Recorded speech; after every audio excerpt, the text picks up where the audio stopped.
She dropped to her knees in the dust and tore the wedding veil from her hair, crushing it in both fists as the whole town watched her break. No groom, no money, no mercy. Just a stranger's cruel note pressed into her shaking hands and 40 faces deciding she was nothing. If your heart's ever been abandoned by someone who swore they'd stay, this story is for you. Subscribe now and stay with me all the way to the end, and tell me in the comments what city you're listening from, so I can see how far this story travels. The veil came apart in Clara Whitmore's hands. She hadn't meant to ruin it. She'd meant to hold it the way she'd held it for 11 days on the train from Boston, folded in tissue paper on her lap, like something holy. But now it was on the ground in the dust of Dust Hollow, Wyoming, and her knuckles had gone white around the torn lace, and she couldn't seem to make her fingers open. "Read it again," she whispered. The boy who'd delivered the note shifted his weight. He was maybe 14, sunburnt across the nose, and he'd already backed up 2 steps. "Ma'am, I only carried it. I don't—" "Read it to me." Her voice cracked in the middle of the word. "Please, I need to hear it out loud. I need to be sure I read it right." I didn't want to. She could see that. But something in her face made him take the paper back from her, and he read it in the flat, careful way of a child who hadn't yet learned that some words shouldn't be said gently. "Miss Whitmore, I regret that circumstances have changed. I have entered into marriage with Miss Eleanor Cross of the Cross Cattle Concern. There is no place for you here now. I trust you will find your own way. J. Ambrose." Silence. Then somewhere behind her, a woman laughed. It wasn't a big laugh. It was small and sharp, and it cut clean through the heat, and it did more damage than the note had. Clara turned her head and saw them, the whole platform of Dust Hollow, arranged in a loose half-circle, the way people gather around a thing that's already been decided. Miners with dust in the creases of their faces. 2 women in calico, arms folded. A man leaning in the shade of the depot with a toothpick and a smile. They weren't looking at her with sorrow. They were looking at her the way people look at a horse that's gone lame at the auction. Calculating. A little pleased. "Boston," one of the calico women said to the other, not bothering to lower her voice. "You can always tell.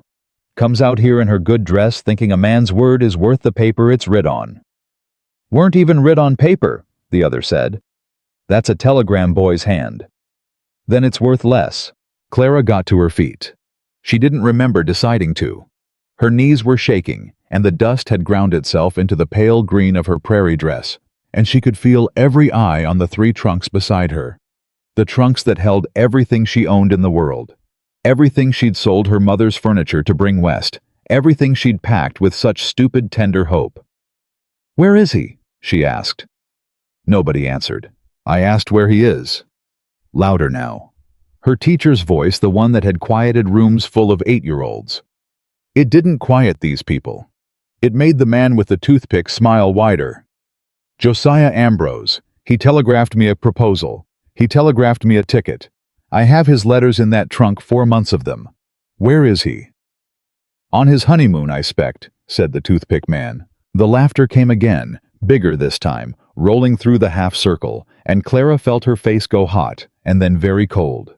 She understood in that moment something she would carry for the rest of her life, that a person could lose everything they had in the span of an afternoon, and the world would not stop, and worse, the world would find it funny. "He owes me an explanation," she said. Her voice was steadier now. Fury did that. "He owes me at least that. I traveled 2,000 miles. Owes you." The toothpick man pushed off the wall of the depot and ambled toward her, unhurried, and she made herself stand still, though every nerve told her to step back. He was heavy-set, and his vest strained at the buttons, and up close he smelled of whiskey and horse. "Miss, out here a man don't owe a woman a thing but what he chooses to give. And Josiah Ambrose married up. Cross money. You think he's gonna answer to a school teacher? I think. You think." He looked at her up and down slow, and she felt it like a hand. "Well, ain't that a fine thing? A pretty woman with 3 trunks and no man, and a head full of thinking." He glanced back at the crowd playing to them.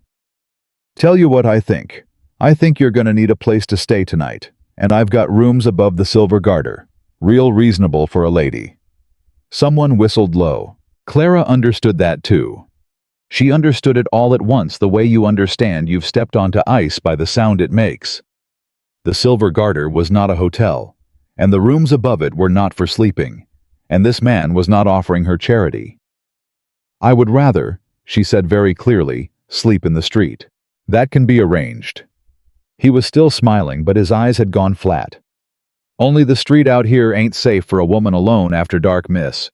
Lot of rough men come down from the mines. A body needs looking after." "Step back from her." The voice came from behind Clara. Low. Even. Not loud at all, and yet the whole platform seemed to hear it, because the smile fell off the toothpick man's face like a plate off a shelf. Clara turned. I was standing at the edge of the platform, where the shade of the water tower fell, and she had the sense that he'd been standing there a while, watching, deciding. A tall man. Broad through the shoulders, in the way of men who've done hard labor their whole lives, rather than lifted weights for sport. Dark hair going gray at the temples, a thick beard, a face burnt brown and lined deep by weather, and something else. Something closed, guarded like a door that had been shut a long time. He wore a leather vest gone soft with age and a brown hat pulled low, and he did not look like a man who spent much time in town. I was looking at the toothpick man. He hadn't looked at Clara at all.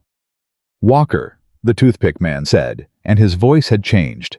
There was something under the bluster now, something wary. "This ain't your business." "You're right." The man called Walker took one step forward. Just one. His boots were quiet on the boards. "It ain't. Made it my business the second you offered a stranded woman a room in Delph's whorehouse in front of the whole town. Now step back." I heard what you was only." Another step. He was between Clara and the crowd now, though she didn't think he'd done it on purpose. It was just where he'd ended up. "Go on back to your shade, Harmon, before I remember what you owe me from the spring cattle drive and decide today's the day to collect it in front of everybody." Harmon's jaw worked. For a moment, Clara thought he might say something, do something. But the man called Walker just stood there, patient and still as a fence post, and there was something in that stillness worse than any threat. And after a long moment, Harmon spat to the side and turned away. "Ain't worth it," he muttered. "None of it's worth it. She's your problem now, Walker." The crowd began to break up.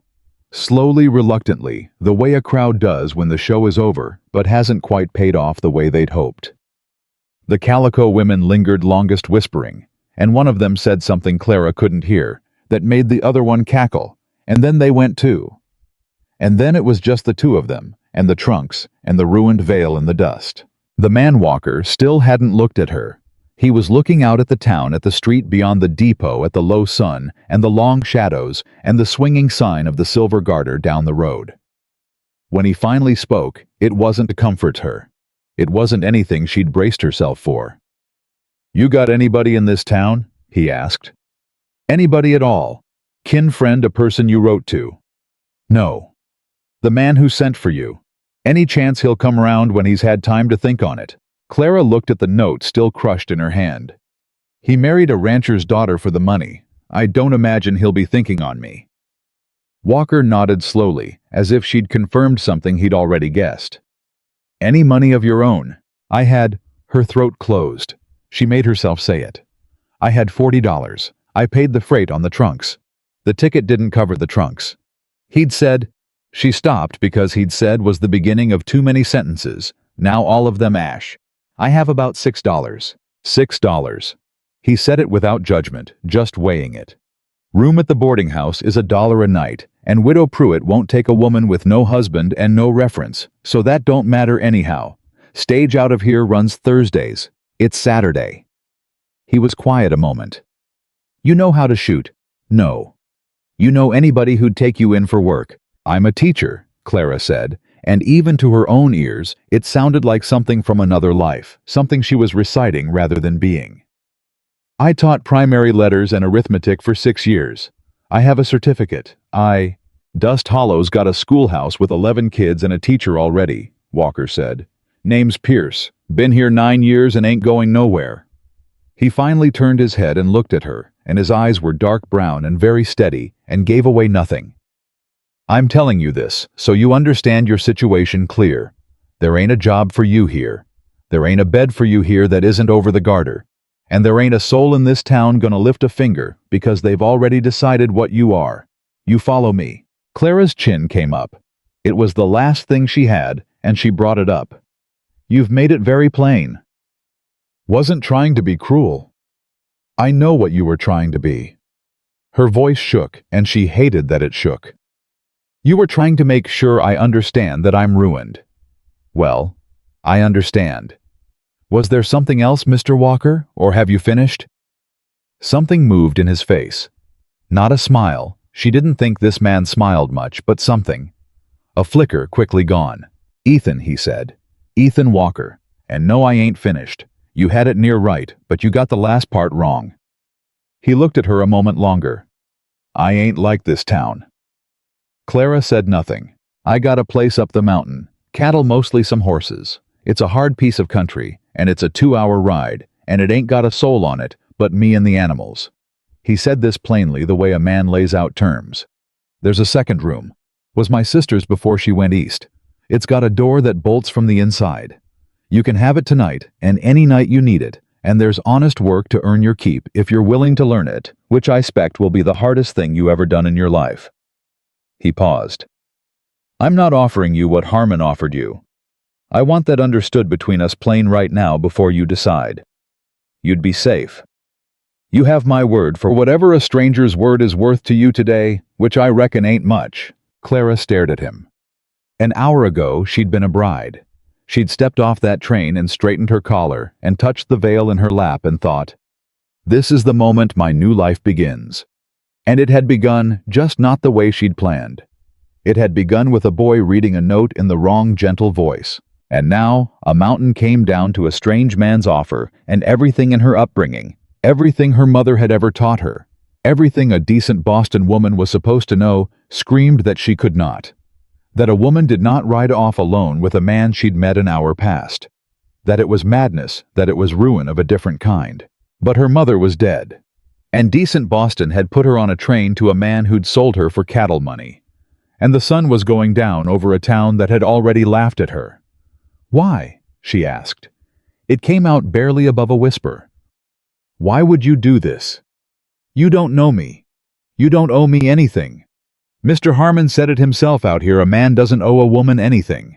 Ethan Walker looked out at the town again, at the sign of the Silver Garter, and his jaw tightened, and for the first time she saw something in him that wasn't stone. "Because I stood on a platform like this one once," he said. "Different town, long time back. And I watched people decide what I was before they knew the first true thing about me. And there was one man stepped up when nobody else would." He was quiet a moment. "He's dead now. I never paid him back. Man like that you can't pay back. You can only pass it on." He bent and picked up the heaviest of her 3 trunks, hauling it onto his shoulder in one motion, as though it weighed nothing. "You don't have to come," he said, not looking at her. "You can say the word, and I'll carry these back inside the depot and leave you $6, and my sincere hope you find better than this town. But the sun's going, and I got a long ride, and the animals don't care that my day got complicated, so I need to know." Clara looked at the crushed veil in her hand. She thought of Josiah Ambrose, whom she had never met, whose handwriting she had loved, who had written her 4 months of letters about the life they'd build, and had married a stranger for money, and dismissed her in 3 sentences, signed with an initial. She thought of the calico women. You can always tell. She thought of her mother in the last weeks holding her hand and saying, "Promise me you won't settle, Clara. Promise me you'll go where you're wanted." She had thought Josiah wanted her. She let the veil fall from her fingers.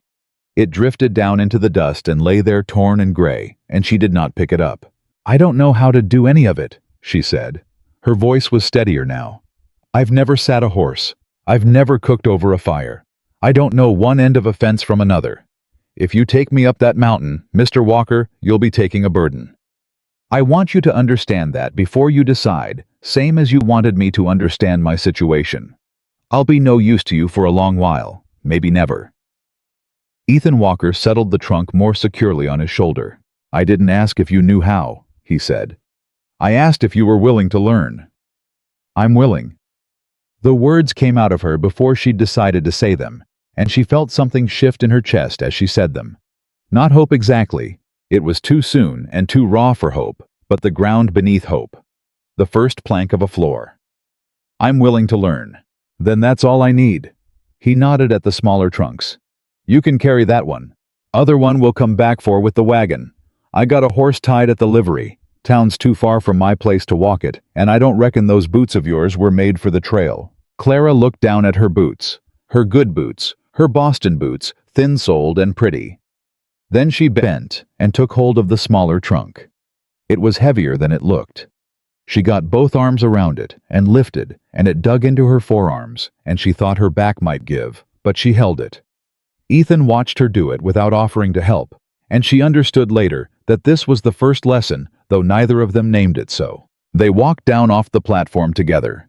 The ruined bride and the mountain man, and the town watched them go from behind curtains and around corners. Clara felt the eyes. She kept her chin up. At the livery, Ethan's horse was a big-boned dun with a white blaze and a scarred flank, and it turned its head and looked at Clara with a flat dark eye that seemed to hold the same opinion of her as the calico women had. His name's Barrow, Ethan said, tying her trunk behind the saddle with quick sure knots. He won't hurt you. He might test you. He glanced at her. Most things up the mountain will test you. That's not cruelty. That's just how it is. A thing's got to know if you'll fold before it decides whether to trust you. Including you? Clara asked. He paused, his hands going still on the rope. Including me, he admitted. He mounted first, swinging up easy despite his size, and then he reached his hand down to her. She looked at it, a big hand calloused, scarred across 2 knuckles, brown as saddle leather.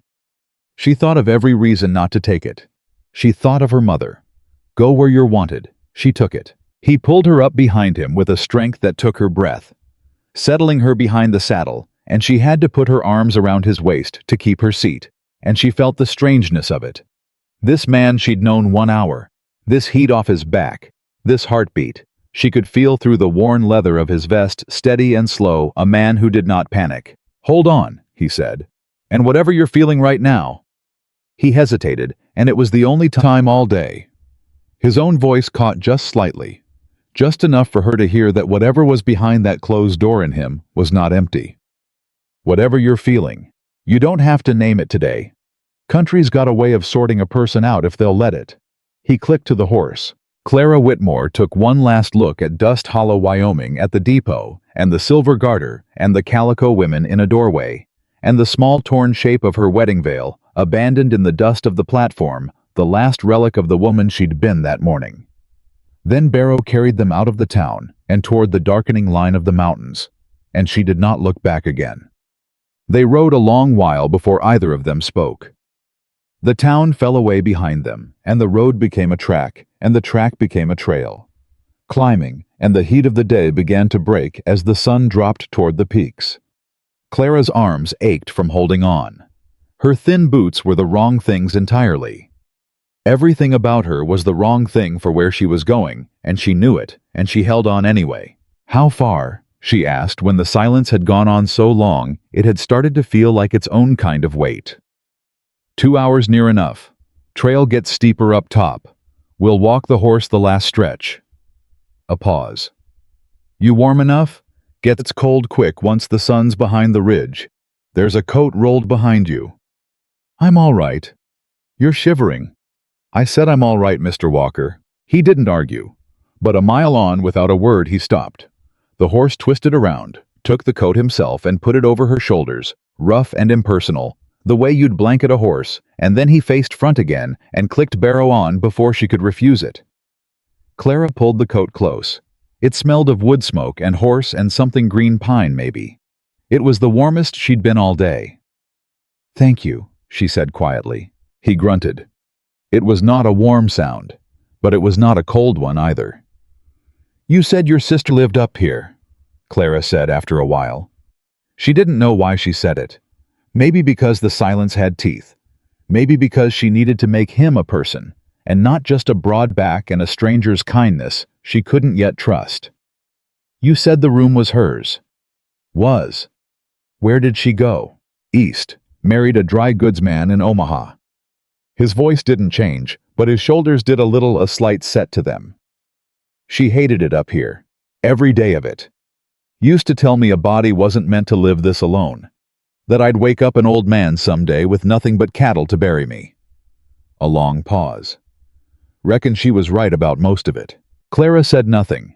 She was learning already, though she didn't know it, the first shape of him, that Ethan Walker gave you the truth flat, and then went quiet, and that the quiet after was not a wall to knock down, but a room he was letting you stand in. She leave the door bolt? Clara asked. You said it bolts from inside. She put it in herself. First month she was here. Didn't trust the country either. He was quiet a moment. You'll want it. Not from me, I already give you my word and I don't break it. But there's line riders come through some seasons, and cattlemen from the low range, and it's a comfort to a woman to know a door locks. My sister taught me that. I put a lot of stock in it. That's... Clara stopped, surprised. That's a considerate thing to think of. It's a decent thing, Ethan said. There's a difference. Considerate is manners. Decent is just not being a coward about what's right. He shifted the reins. This town back there, they got manners. Tip their hats, say ma'am. Not one of 'em decent enough to give a stranded woman a chair. You'll learn to tell the two apart up here. Country strips a man down to which one he actually is. Clara held that. She turned it over the way she'd once turned over lines of poetry with her students, looking for the thing underneath the thing.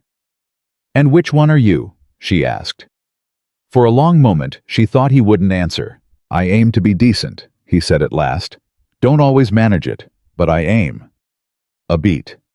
That's the most honest thing I can tell you about myself, ma'am, and I'd rather you had it now than found it out disappointed later. I'm not a warm man. I'm not gonna be easy to live near. I keep to myself, and I like the quiet, and I've got no gift at all for the things a person like you probably needs. Comfort, conversation, all that. My sister used to say, living with me was like living next to a mountain. It don't hurt you, it just don't talk back. Clara felt something unexpected then. It was small, and it surprised her, and it came in the middle of the worst day of her life. It was almost the beginning of a smile. Mr. Walker, she said, I have spent the last 4 months in love with a man's handwriting. I built an entire future out of a stranger's promises. Comfort and conversation and warmth. Those are the very things that ruined me. I think perhaps a mountain is exactly what I need. Ethan Walker didn't answer for a moment. Then he said very low, almost to himself, Reckon we'll see. And the horse climbed on up into the last of the light, carrying the abandoned bride and the lonely mountain cowboy toward a cabin she'd never seen, and a life she couldn't yet imagine, and a truth neither of them was ready to speak, that both of them had been left behind by someone once, and that both of them had learned the same hard lesson from it, and that lesson was carrying them mile by mile closer to the only thing that had ever healed it. Not a promise, not a pretty letter, not a word said warm to win them, just someone who chose to stay. The last of the sun went gold and then red behind the ridge, and Clara Whitmore, who had lost everything. Before noon, felt the strange coat warm around her shoulders and the steady heartbeat of a stranger beneath her hands. And for the first time since the boy had read that note in his wrong, gentle voice, she was not afraid. She was only tired and cold and climbing, and that she would come to understand was the difference between the woman she had been that morning and the woman the mountain was going to make of her. She had climbed. Clara learned the first lesson of the mountain before dawn. She learned it not from Ethan, and not from any book, and not from anything she could have prepared for in Boston. She learned it from the cold. It came through the walls of the cabin in the hours before light, a deep, bone-serious cold that had nothing in common with the winters. She'd known the polite New England cold that stayed outside and let you pretend indoors was a different world. This cold didn't negotiate. It came under the door and through the gaps in the logs and settled into her like something that had always been there waiting. She lay on the narrow bed in Ethan's sister's room, the one with the bolt on the inside that she had absolutely shot home the moment the door closed, and she stared at the ceiling and listened to the silence. She had never heard silence like this. In Boston, there was always something: carts, voices, the mill on the river. Even at night, the city breathed. Here the silence was so complete, she could hear her own heartbeat and the sound of the embers settling in the small stove Ethan had lit for her before he disappeared into his own room without another word. No good night. No see you in the morning. He had pointed at the stove, shown her how to keep it fed, set a blanket on the chair, and gone. She should have been terrified. She was a little. But underneath the fear was something else she couldn't name. Something that wasn't quite peace and wasn't quite exhaustion. A strange quietness of her own, like the moment after crying when your body finally decides to stop. She had nothing. She was nowhere. She knew no one. And nobody was about to betray her because there was nobody here to betray her. She fell asleep thinking of Josiah Ambrose's handwriting. The careful loops of his A's, the way he'd signed every letter, yours faithfully, and she woke to the sound of boots on a wood floor and the smell of coffee. And for one broken second, she forgot where she was and thought she was home in Boston, and that this had all been a dream. Then she heard the horse in the yard, and it came back, and she lay still for a count of 10, the way her mother had taught her. 10 counts to feel it. Then you get up. She got up. When she unbolted the door and came into the main room, Ethan was already gone. There was coffee on the stove and a piece of bread on the table, and a note written in spare, angular handwriting that read, "Need to be somewhere. Back before noon. Don't go past the fence line." Clara looked at the note for a long moment. Then she looked at the bread and the coffee. She sat down and drank the coffee and ate the bread because she was hungry enough that pride was a luxury she couldn't afford. And then she looked at the door to outside and thought about what a woman did when she woke up alone on a mountain she didn't know with a man she'd met 24 hours ago and no plan beyond the next 10 minutes. She decided she would wash her face and find out what needed doing. This turned out to be the second lesson of the mountain, though she didn't know it yet. The mountain didn't care what had happened to you yesterday. It only cared what you did right now. She found a basin near the door and a water bucket that was half empty, and she went looking for the well. She found it around the side of the cabin, a hand-dug well with a rope and bucket. And the rope was rougher than anything she'd handled, and her arms were sore from the ride, and the water was ice cold, and she spilled half of it on her dress before she got the basin filled. She stood there dripping and cold in the summer morning, and thought, nobody is going to come fix this. That thought, she would later realize, was when everything began. She was wringing out her hem when she heard the horse come back into the yard earlier than noon by a long way, and she walked around the corner of the cabin to find Ethan already dismounted, and beside him a second horse, and across that horse's back, heavy and terrible, the body of a calf, still and small. He pulled the calf down alone, careful not rough, and laid it in the grass, and then he saw Clara, and he went very still for a moment, and something moved across his face. Not surprise exactly. More like a man who's come home with something bad and hasn't decided yet what to do with it. "What happened?" Clara asked. "Mountain lion got to the pasture last night." He crouched beside the calf, his hand resting briefly on the animal's side, and the gesture was so small and private that Clara felt she'd seen something she hadn't been meant to see. "This one didn't make it. Got the other one pinned. It's hurt, but it'll live." He stood. "Gonna be a hard morning." "What do you need?" Clara asked. He looked at her. The question seemed to take him off guard. What do you need me to do?" "You said there's work to earn my keep.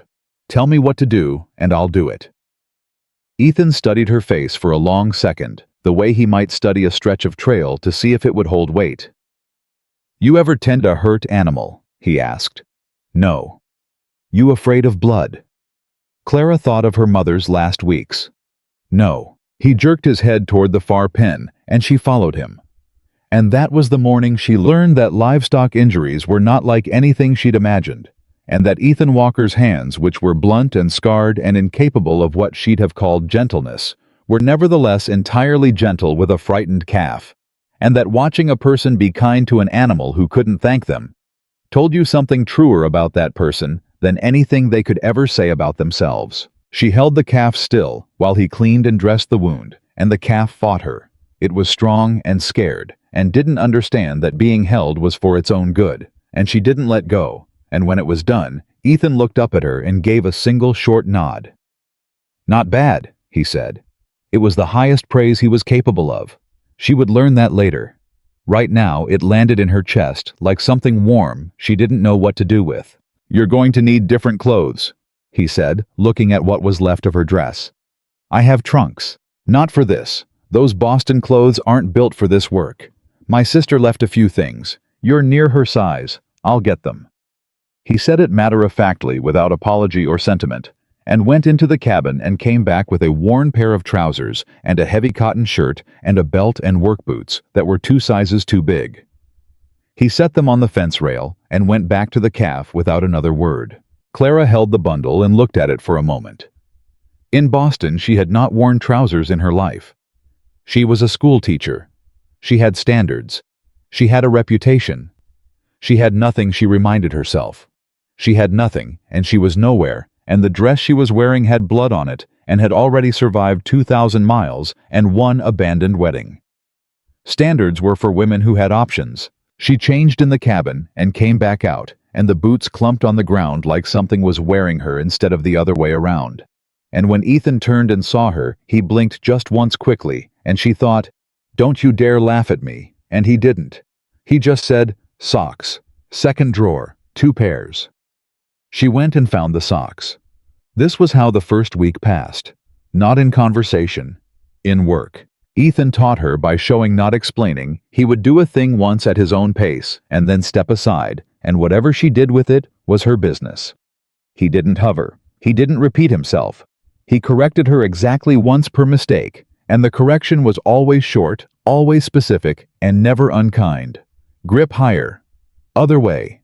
Let the horse decide the speed. You don't drive them on a steep trail. You ask, and they answer. She was bad at nearly everything. She knew it, and he knew it, and neither of them mentioned it because there wasn't time to mention it between the doing and the failing and the doing again. She fell twice off the horse, once badly enough to tear the knee of her trousers and sit in the dirt for a full minute, deciding whether she was going to cry. She decided against it because Ethan was watching, and she discovered something useful. It was easier not to cry when someone was watching. Not because you were ashamed, but because you were too busy being something other than a person who cried. On the 4th day, she managed to stay on Barrow for a full hour on the trail, and something happened in Ethan's expression when she came back, a slight easing like a fist unclenching, and he said, "You've got a decent seat." And she didn't say anything because she was afraid whatever she said would make him stop. That evening, she cooked supper for the first time. She'd watched him do it 2 nights and she was tired of watching things and not doing them. He came in from the last check of the herd to find her standing at the stove with a wooden spoon and a look on her face that was half determination and half panic. And the first thing he said was, "The pan's too hot." "I know," she said. "I just figured it out." He didn't take it from her. He stood behind her, a foot of space between them, and talked her through salvaging what could be salvaged and starting over on what couldn't. And when the food was done, it was not good, but it was edible, and they sat at the table, and he ate it without complaint, and she found herself unreasonably grateful for this. "It'll get better," she said about the food. "Most things do," he said. It was not a warm statement, but it hung in the air a moment, and neither of them looked at the other, and then the meal was done. What nobody had told Clara Whitmore, what she was discovering for herself in the space between one day and the next, was that the hardest part of starting over was not learning the new things. She had expected the new things to be hard. She was a teacher. She knew how to learn. The hardest part was the unlearning. It was discovering how many things she'd believed about her own worth, about what made a woman valuable, about what a life was supposed to look like, and watching all of it fall away in the mountain air, until she didn't know what was left underneath. Some mornings, she didn't know if she was building something or just dismantling herself. She thought about Josiah Ambrose's letters, which she had read so many times she had them close to memorized. "The West is a place where a person can remake themselves entirely, Miss Whitmore, where the old definitions don't hold." She'd thought he was talking about the two of them. A new life, a new start together. He'd been describing himself. He'd remade himself into a man who threw her away. And the West had let him. The West was also letting her do something, though she wasn't sure what yet. She found out on the 9th day. She had been riding the fence line alone. Ethan had started sending her out on the easy sections by herself. Not because he trusted her, she thought, but because he was a practical man, and the work needed doing, and she could do this much when she came around a stand of aspens, and found a man she didn't know, sitting on a horse in the middle of Ethan's pasture. How was well dressed for the range, which meant he was someone's hired man, or someone who had money to look like he wasn't, and he had 2 other riders behind him, and he was looking at the fence line with an expression she recognized. She'd seen it on men in Boston who were measuring something they intended to take. She pulled Barrow up short, and before she could think about whether it was wise, she said, "Can I help you?" The man turned and looked at her, and his expression shifted into something that tried to be polite and didn't quite manage it. "Didn't expect to find a woman out here," he said. "This Walker's place." "It is," Clara said. "And you're on the wrong side of his fence. The gate's half a mile back the way you came." "Gate." The man repeated the word like it was quaint. "Miss, we're just taking a look at this pasture. Mr. Grover Dean has an interest in the land on this side of the ridge, and we're confirming the surveys." "Mr. Walker's surveys, or Mr. Dean's?" The man's expression cooled. "Ma'am, I don't think you understand the nature of—" "I understand," Clara said, "that you're on private land without an invitation, and that I don't know your name, and that a surveying party doesn't typically ride through a pasture with cattle in it without so much as a by your leave." She kept her voice level. She was a teacher. She had studied rooms full of children who were bigger than this situation. "I'll tell Mr. Walker you called. If Mr. Dean wants to discuss his interests, Mr. Walker can be found at the cabin most evenings." She held the man's gaze until he was the one who looked away. "Friendly woman you got up here," he said to the riders behind him, making it a small insult, and they turned their horses. Clara waited until they were gone before she let out the breath she'd been holding. Her hands were shaking on the reins. Barrow turned his head and looked back at her with that flat, dark eye, and she thought he looked almost approving. "Don't say anything," she told the horse. She rode straight back to the cabin and told Ethan everything in order, without drama and without softening any of it. He stood very still while she talked the way a man stands when something cold has touched the back of his neck. When she finished, he said, "Dean," just the name low and flat, and his jaw went tight. "You know him." "I know of him." Ethan went to the window and looked out toward the ridge, and there was something in his eyes she hadn't seen before. Not fear, nothing like it, but something older and harder. Anger, maybe. Or something that had been around long enough to have learned patience. "Grover Dean owns most of the South Valley. He's been pushing north for 2 years. Tried to buy me out twice. Tried through the bank once." He was quiet. "He doesn't survey land he doesn't intend to take. He'd take this land legally." Legally. The word came out with a kind of weight. "He's got a lawyer in town. He's got the county assessor. He's got a judge in Sheridan who owes him favors. Whether what he does is legal depends on who's doing the deciding." He turned from the window. "What exactly did this man say, the one doing the talking?" "He said they were confirming the surveys. He said Mr. Dean had an interest in the land on this side of the ridge. This side of the ridge is my father's land, my grandfather's before that. The deed's older than Grover Dean's money." He said it quietly, but every word was its own weight dropped separately. "They're looking for a weakness in the boundary, a gap they can exploit." His eyes went to her. "You told him to leave." "I did." "He did." He didn't seem pleased about it, but yes. Something moved in Ethan's face then behind the anger, something she didn't have a name for yet. He looked at her the way he'd looked at the calf when she'd held it still, like she'd done something he hadn't expected. "You weren't afraid," he said. "I was terrified," Clara said. "But I was on your land and he had no right and—" She stopped, surprised by her own answer, by the word "your" in her mouth sounding so solid, so possessive. "I wasn't going to let him think otherwise." Ethan nodded slowly. He picked up his hat from the table and put it on and said, "I need to ride down to the Halloran place. Tom Halloran needs to know Dean's men are ranging this far north." He paused at the door. "You did right," he said, telling him to leave. A beat. More than right. I went out. Clara sat down at the table because her legs had decided they were done pretending to be steady, and she sat there for a long time in the quiet of the cabin, and she thought about what it had felt like to tell that man to get off this land, the sureness of it, the clarity, The way her voice had come out level and real without her having to think about it. In Boston, a woman's authority came from her husband or her father, or the position she held within a society that had decided what she was worth. She had none of that here.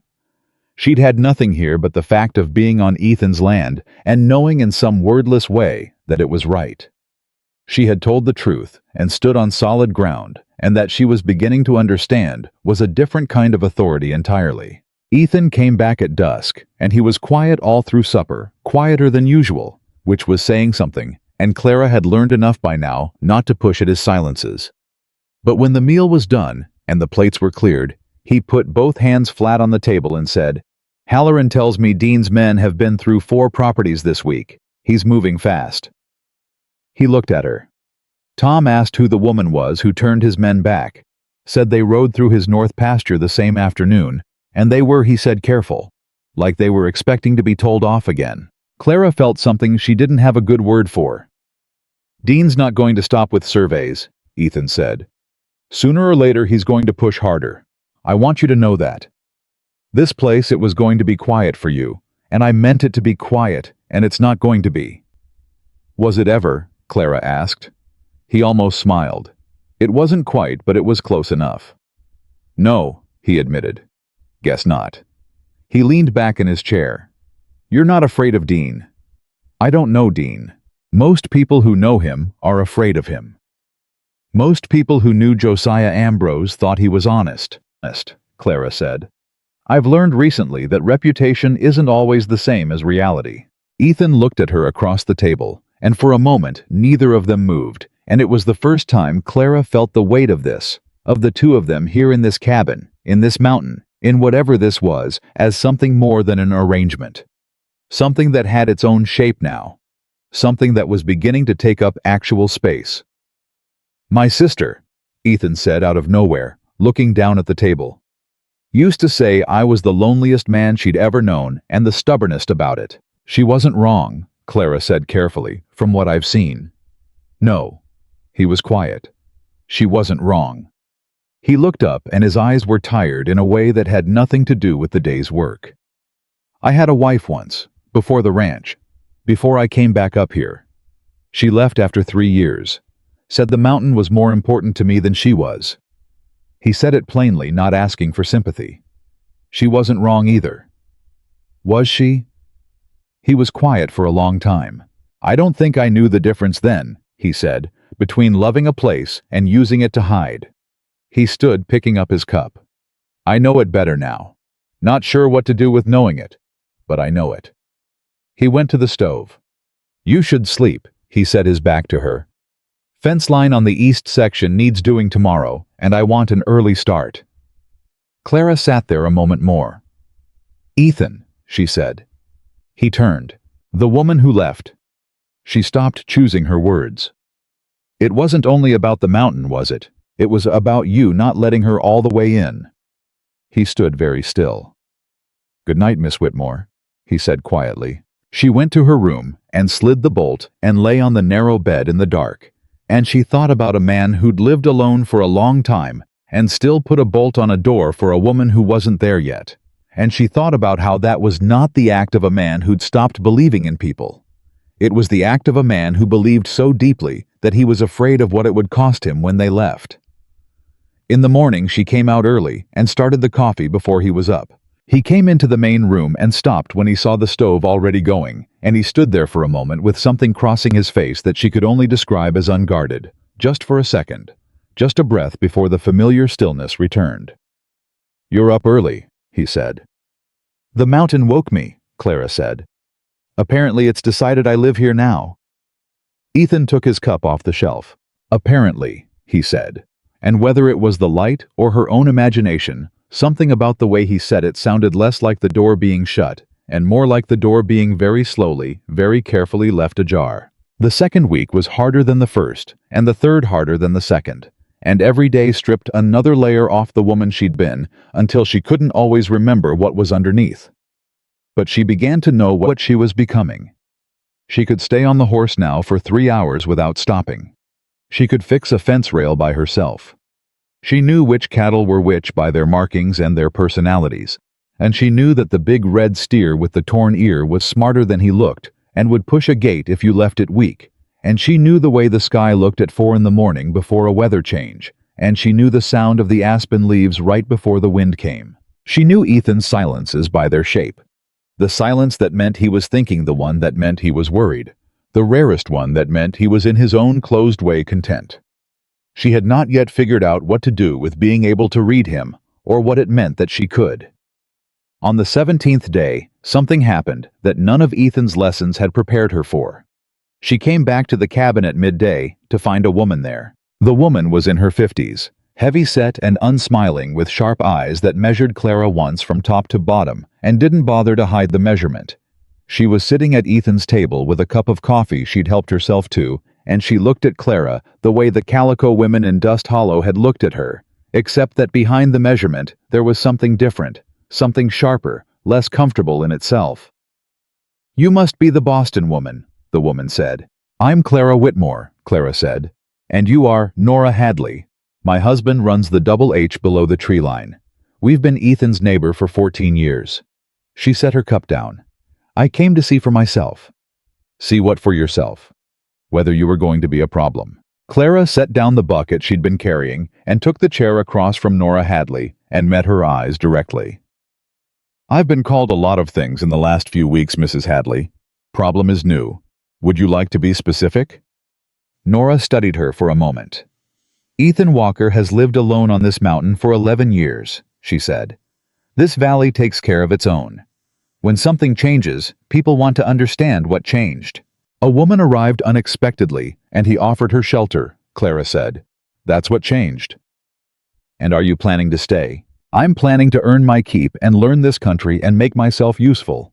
Beyond that—" Clara paused, and in the pause she found that she meant what she was about to say fully and completely, which surprised her. "Beyond that, I don't know. But I know I'm not a problem. And I know that Ethan Walker is a better man than this valley seems to give him credit for.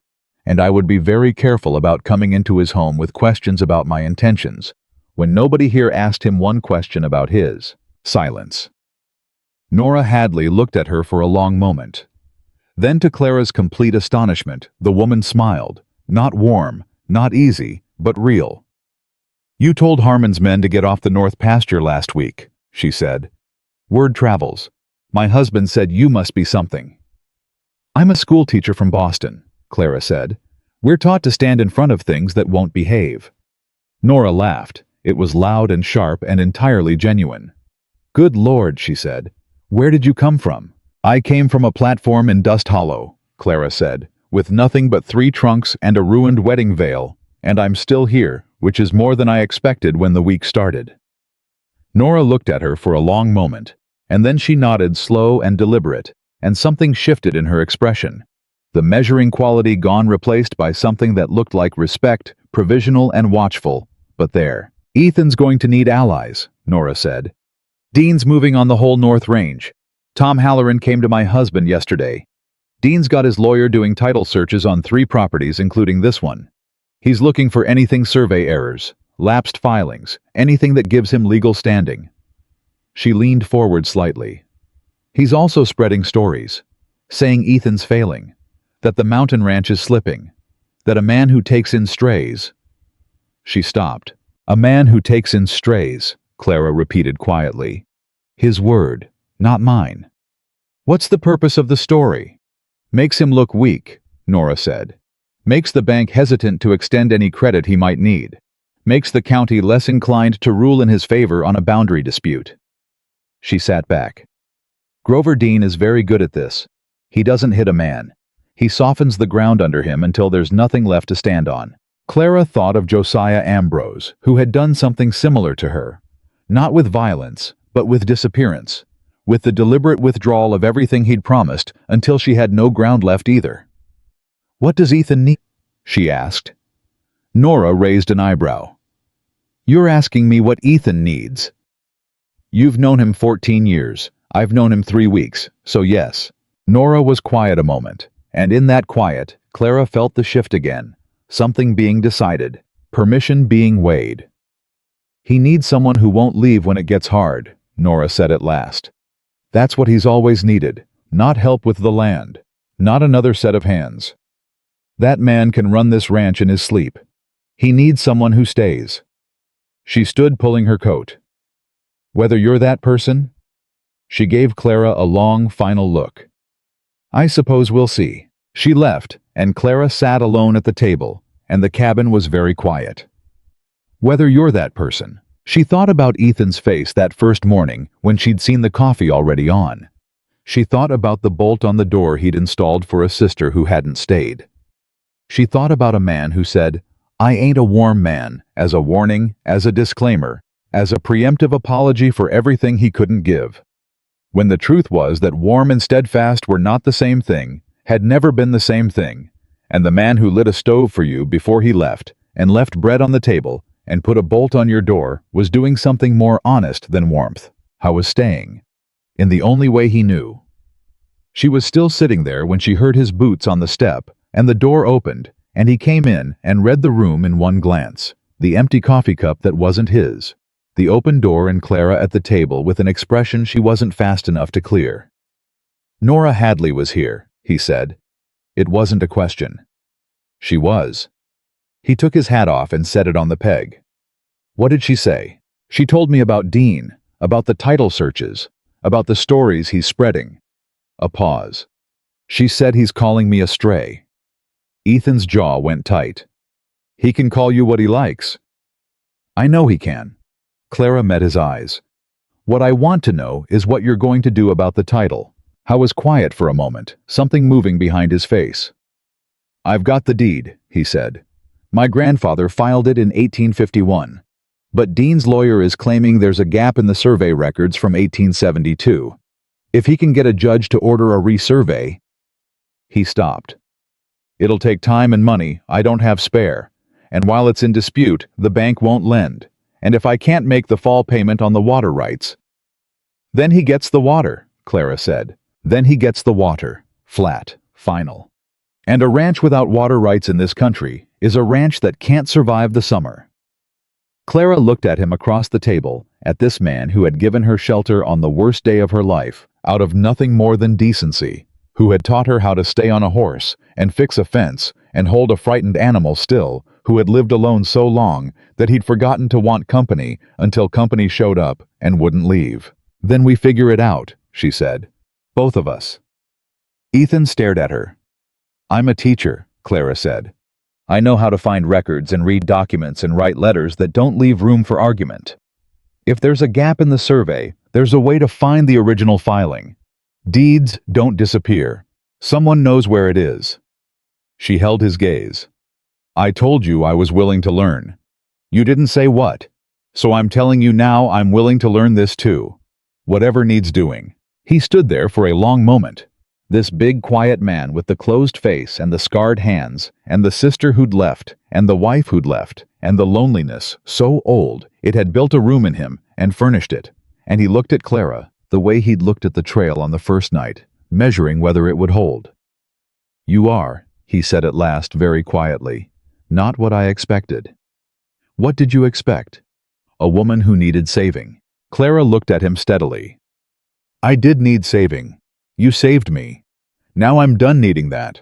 What comes next is different. He was quiet a long time. Yeah, Ethan Walker said at last, and for the first time since she'd met him, the word sounded like something opening. It is. The letter arrived on a Tuesday, which was the same day Clara found the original survey. She had spent the better part of 3 weeks working through every document Ethan owned, and he owned many, because his grandfather had been the kind of man who kept everything folded in oilskin and stacked in a cedar box under the floorboard beneath his bed, which was where Ethan had found it 15 years ago, and where it had sat untouched since, because Ethan was a man who trusted land more than paper, and had never imagined he'd need the paper to defend the land. She'd gone through all of it. Birth records, cattle tallies, water agreements, letters from the territorial office, 2 receipts from a blacksmith in Cheyenne, dated 1863, and 1 handwritten deed in ink, gone brown with age, that described the Walker land in terms of creek beds and ridgelines, and a particular stand of cottonwood that had probably been dead for 30 years, But which, and this was the thing, referenced a filing number. A territorial filing number from 1851 that corresponded to a record that should exist in the county seat in Sheridan, and which Dean's lawyer was claiming did not. Clara copied the filing number 3 times in her own handwriting. She wrote a letter to the Territorial Archives in Cheyenne. She wrote a second letter to a lawyer in Laramie, whose name she'd found in a legal gazette Nora Hadley had brought up on her second visit, a visit that had included pie and considerably more warmth than the first. She sent both letters with the Tuesday stage and came back to the cabin to find Ethan at the table with an envelope in his hand and a look on his face she hadn't seen before. Not anger. Something older and quieter than anger. "What is it?" she asked. He put the envelope on the table without a word. She picked it up. It was from the county assessor's office in Sheridan. The language was formal and dry and entirely viciously clear due to a contested survey boundary. The water rights agreement currently held by Ethan Walker for the North Creek access would be suspended pending resolution of the title dispute, effective in 14 days. In the interim, the rights would be held in administrative trust. Administrative trust in Grover Dean's county meant Grover Dean. 14 days, Clara said. 14 days. Ethan stood and went to the window, his back to her, and she could see the set of his shoulders not collapsed, nothing like it, but carrying something enormous. "Without the North Creek, I've got maybe 3 weeks before the upper pasture goes dry. After that, I'm moving cattle to lower range, and lower range is Dean's land, and the moment my cattle cross his fence line, he's got grounds to seize them for trespass." He was very still. "It's neat," he said. "I'll give him that. It's a neat piece of work. The letters I sent won't come back in 14 days. "No," Clara said. "They won't." She set the envelope down. "Who else knows about this? Tom Halloran, Jim Hadley. Probably the whole North Range by nightfall. News like this doesn't stay quiet." His voice was even, but it had a quality underneath the evenness, like ice over fast water. "Dean will know I know. He'll be waiting to see if I do something stupid. Ride into town, make threats, give him cause." He turned from the window. "That's what he wants. Man does something stupid, it confirms every story he's been telling." "So you won't do something stupid," Clara said. "No, I won't." He looked at her. "But I don't know what smart looks like right now. And that—" He stopped. "That is a harder thing to sit with than I expected." Clara held his gaze. In 3 weeks, she had learned to read his silences. But this was something else. This was Ethan Walker saying plainly that he didn't know what to do, which she understood was an admission that cost him more than she could fully measure. "Then we think," she said. "Together. Sit down." He sat. They went through it piece by piece. Clara with a pencil and a sheet of paper. Ethan with his elbows on the table and his hands folded and his jaw tight. She wrote down everything: the filing number, the dates, the chain of agreements, the names of every man Ethan knew in the county who was not in Dean's pocket. By her count, that was 7, possibly 8, if Tom Halloran's brother-in-law was still working at the land office. She wrote Dean's timeline as best she understood it. She wrote the gaps. "There," she said, pointing at one. "Dean's lawyer filed the boundary challenge 6 weeks ago. The assessor's order came today. That's fast. That's too fast for something that should require a full title review." Ethan looked at where her pencil was pointing. "You think the assessor was told to move it? I think the assessor was told to move it before the challenge was filed. I think this was decided before you knew there was a question." She looked up. "Which means someone at the county level is already committed to this outcome. Which means you can't fight it at the county level." "Territorial court," Ethan said slowly. "Territorial court. In Cheyenne, which takes time." "Time I don't have." "Time you can buy," Clara said. "If we can show that the assessor's order was issued without proper notice, without the full 30-day review period, the territorial code requires it's procedurally defective. It can be challenged on process alone, independent of the title question." Ethan stared at her. "How do you know that?" "My father was a solicitor," Clara said. "I grew up reading case briefs the way other children read storybooks." She said it simply without apology. "I haven't practiced law, but I know what a defective notice looks like, and I know that if we can get a territorial judge to issue a stay, Even a temporary one, it buys you the time the letters need. He was very still. You think you can write that argument? I think I already have most of it. She tapped the paper. I need the exact date you were notified of the boundary challenge. And I need to know if you have anything. A letter, a receipt, anything that proves the assessor's office didn't send you the required notice. Ethan got up and went to the cedar box and came back with a letter dated 43 days ago, which was 3 days after Dean's lawyer had filed the challenge, and the letter was not a notice of dispute. It was a property tax acknowledgement. Routine. Signed by the assessor himself. He knew, Clara said. He knew the challenge had been filed, and he sent you a tax letter instead of a dispute notice. That's the defect. She was already writing. That is exactly the defect. They worked until the lamp needed filling, and then Ethan filled it without being asked, and they worked some more, and at some point Clara realized she had stopped thinking about what she was doing in terms of helping him, and started thinking about it the way she'd thought about the fence line, the calf the first hour on the horse as a thing that needed doing, and that she was the person to do it. Not because he'd asked, because she was here, and it was right, and she was capable. She had the draft done by 9 o'clock. She read it aloud to him, and he listened without interrupting, and when she finished there was a long silence. That's good, he said. That's Clara, that's very good. She looked up, and something about the way he said her name stopped her. He'd called her Miss Moore, every day, for 3 weeks. Careful and formal. A deliberate distance he maintained, and now her name had come out of him, without the miss in front of it, without the formality. Just her name in his voice, plain and certain. And it sat in the air between them like something that had arrived and had no intention of leaving. Neither of them acknowledged it. It needs to go out tomorrow, she said. Not the stage, writer. I'll write it myself, Ethan said. You need to be here. Dean's men have been on the north fence twice this week. If you're off the property and they come, then what you're going to hold them off? I held them off before, Clara said. And this time, I'll know why they're there, and what they can and cannot legally do, which gives me considerably more to work with than last time. He looked at her for a long moment with that same expression, the one she hadn't fully learned yet, the one that lived between measuring and something else she wasn't ready to name. Jim Hadley will write it, he said at last. He's fast, and he owes me. I'll send word tonight. He pushed back from the table. Clara. He stopped. The name again deliberate this time on purpose. Thank you. It was not a warm statement, but it was given plainly and without qualification, and from this man that was its own kind of warmth. Don't thank me yet, she said. Thank me when the stay comes through. Jim Hadley rode before dawn the next morning with the legal argument in his saddlebag and a letter of introduction. Clara had written to the Laramie lawyer, whose name she'd found in the Gazette. She stood in the yard and watched him go, and Ethan stood beside her 2 feet between them and said nothing, and she said nothing, and the silence between them had a different quality now than it did 3 weeks ago. Less empty, more inhabited, like a room where someone had finally moved the furniture. What happened next, neither of them saw coming. The morning was ordinary.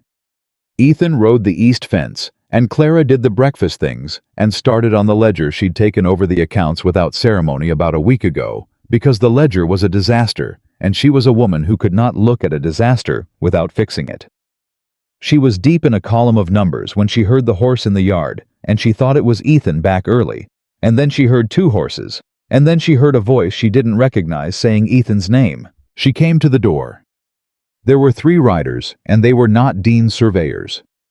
These men were harder than that range riders, the kind that hired out for money and didn't ask too many questions about the work. The one in front had a letter in his hand, and he was looking at the cabin like he was taking inventory. Walker here, he said when he saw Clara. No, she said, and left the door open behind her, because leaving the door open meant she was not afraid, and leaving the door open meant they could not claim she had something to hide. What's your business? Got a letter from Mr. Dean's office. Official notice. Needs to be received by the property owner. I can receive it, Clara said. I'm authorized to accept correspondence on behalf of this property. You the wife. I'm the property manager, Clara said. It was not a lie exactly, and it was not exactly the truth, and she said it the way her father's solicitor voice had said things steadily, as if there was no other possibility. The man looked at her for a moment. He held out the letter. She took it. She did not open it. She held it and looked at him. "Is there anything else?" she asked. "Mr. Dean wants an answer by Friday." "Mr. Walker will provide an answer in his own time," Clara said. "On his own property, which this still is. Good morning." They left. She waited until they were below the tree line. Then she went inside and sat down and opened the letter and read it 3 times because she wanted to be sure she was reading it right. She was reading it right. Dean wasn't waiting for the territorial court. He'd filed a civil complaint in county court, not about the survey, not about the water, but about the original deed. He was claiming the 1851 filing was fraudulent. Not missing. Fraudulent. Forged, his lawyer said, by Ethan's grandfather, who had, according to Dean's evidence, been in Cheyenne at the time the deed claimed he was filing in the territorial office 60 miles away. If the county court accepted the complaint, the deed was void. The land reverted to territorial status. Dean would file for first claim the same day. Clara's hands were perfectly steady. She had learned that from the mountain. A thing could go very wrong, and your hands could still be steady, and that was when being steady mattered most. She needed Ethan. She went to the door and put 2 fingers in her mouth and whistled the way he'd taught her, for when she needed him to hear her from the east fence. 2 long notes and a short, and she waited. He came back in 9 minutes, and she counted them, and when he came through the door and read her face, he was already reaching for the letter before she offered it. He read it once. He put it on the table. He stood there with his hands at his sides. "They found a way," he said. "It's fabricated," Clara said.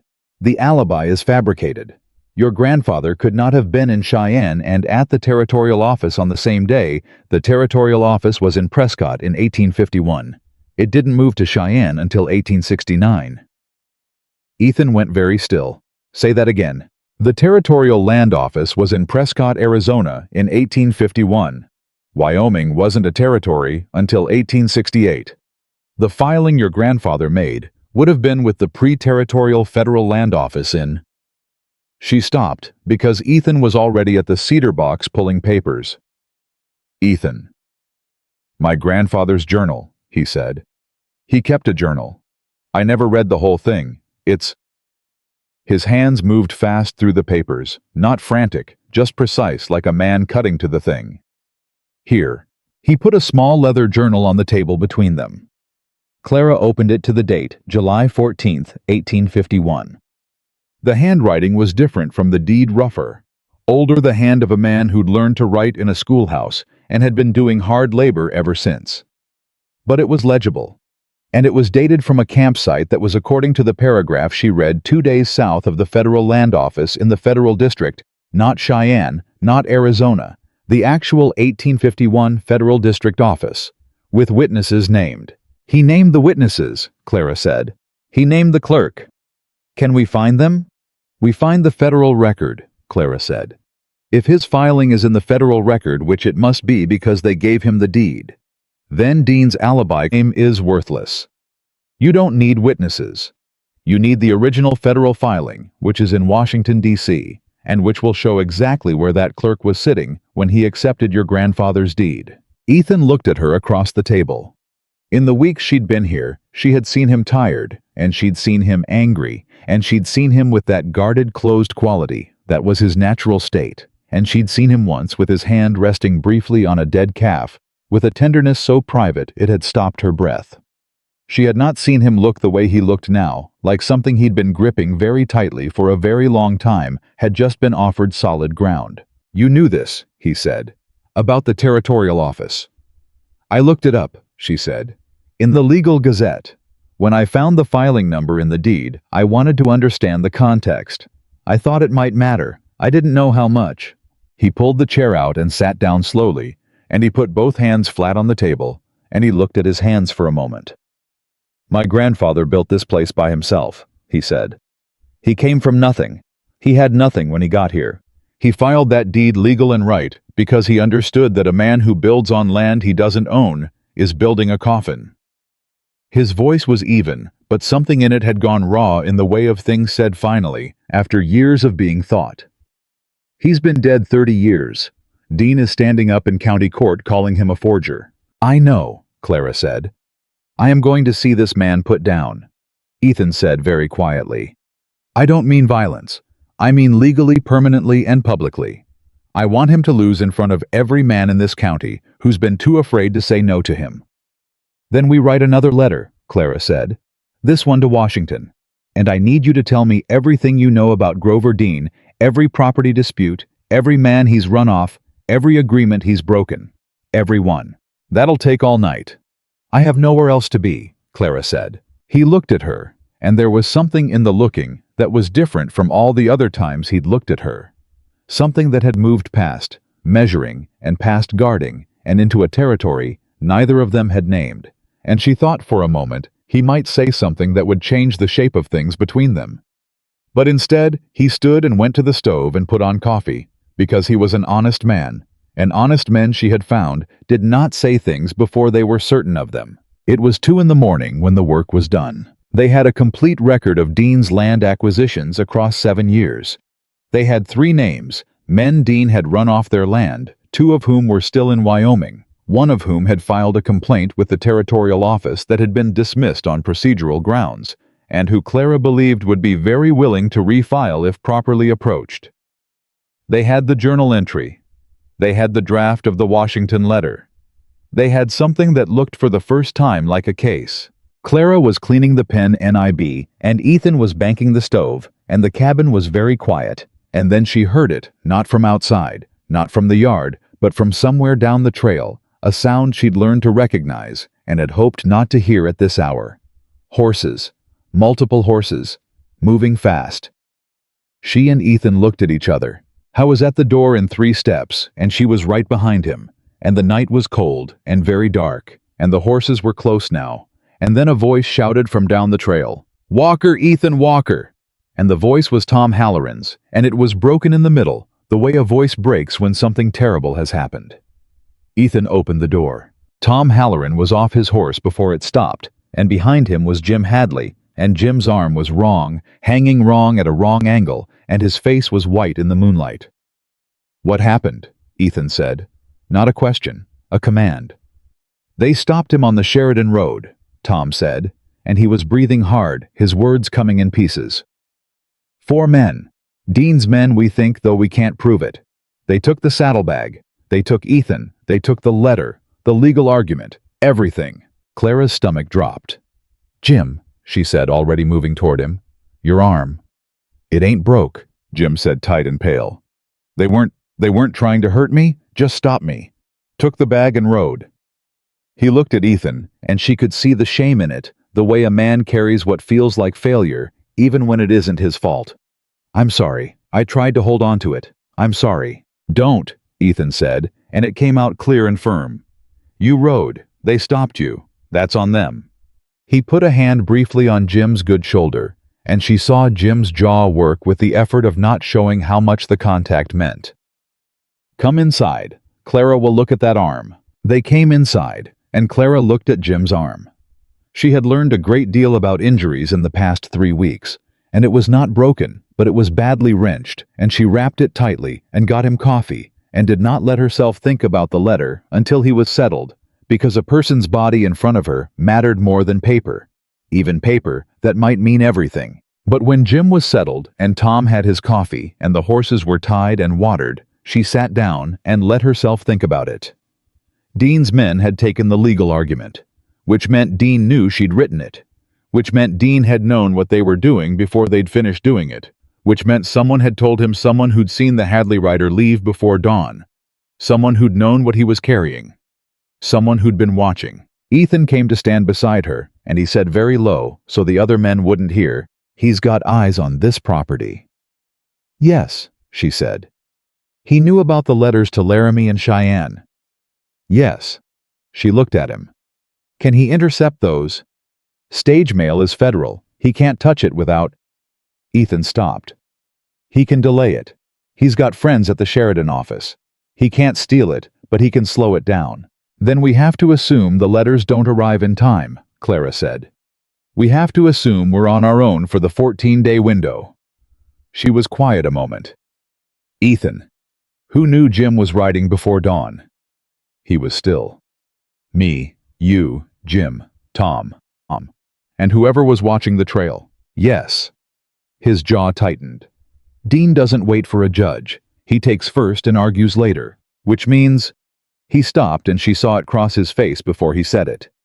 He's going to come for the water before the 14 days are up. Before the stay can arrive, Clara said. Before the letters come back. Before anything can stop him legally. He moves in the gap. When? Tom asked from across the room.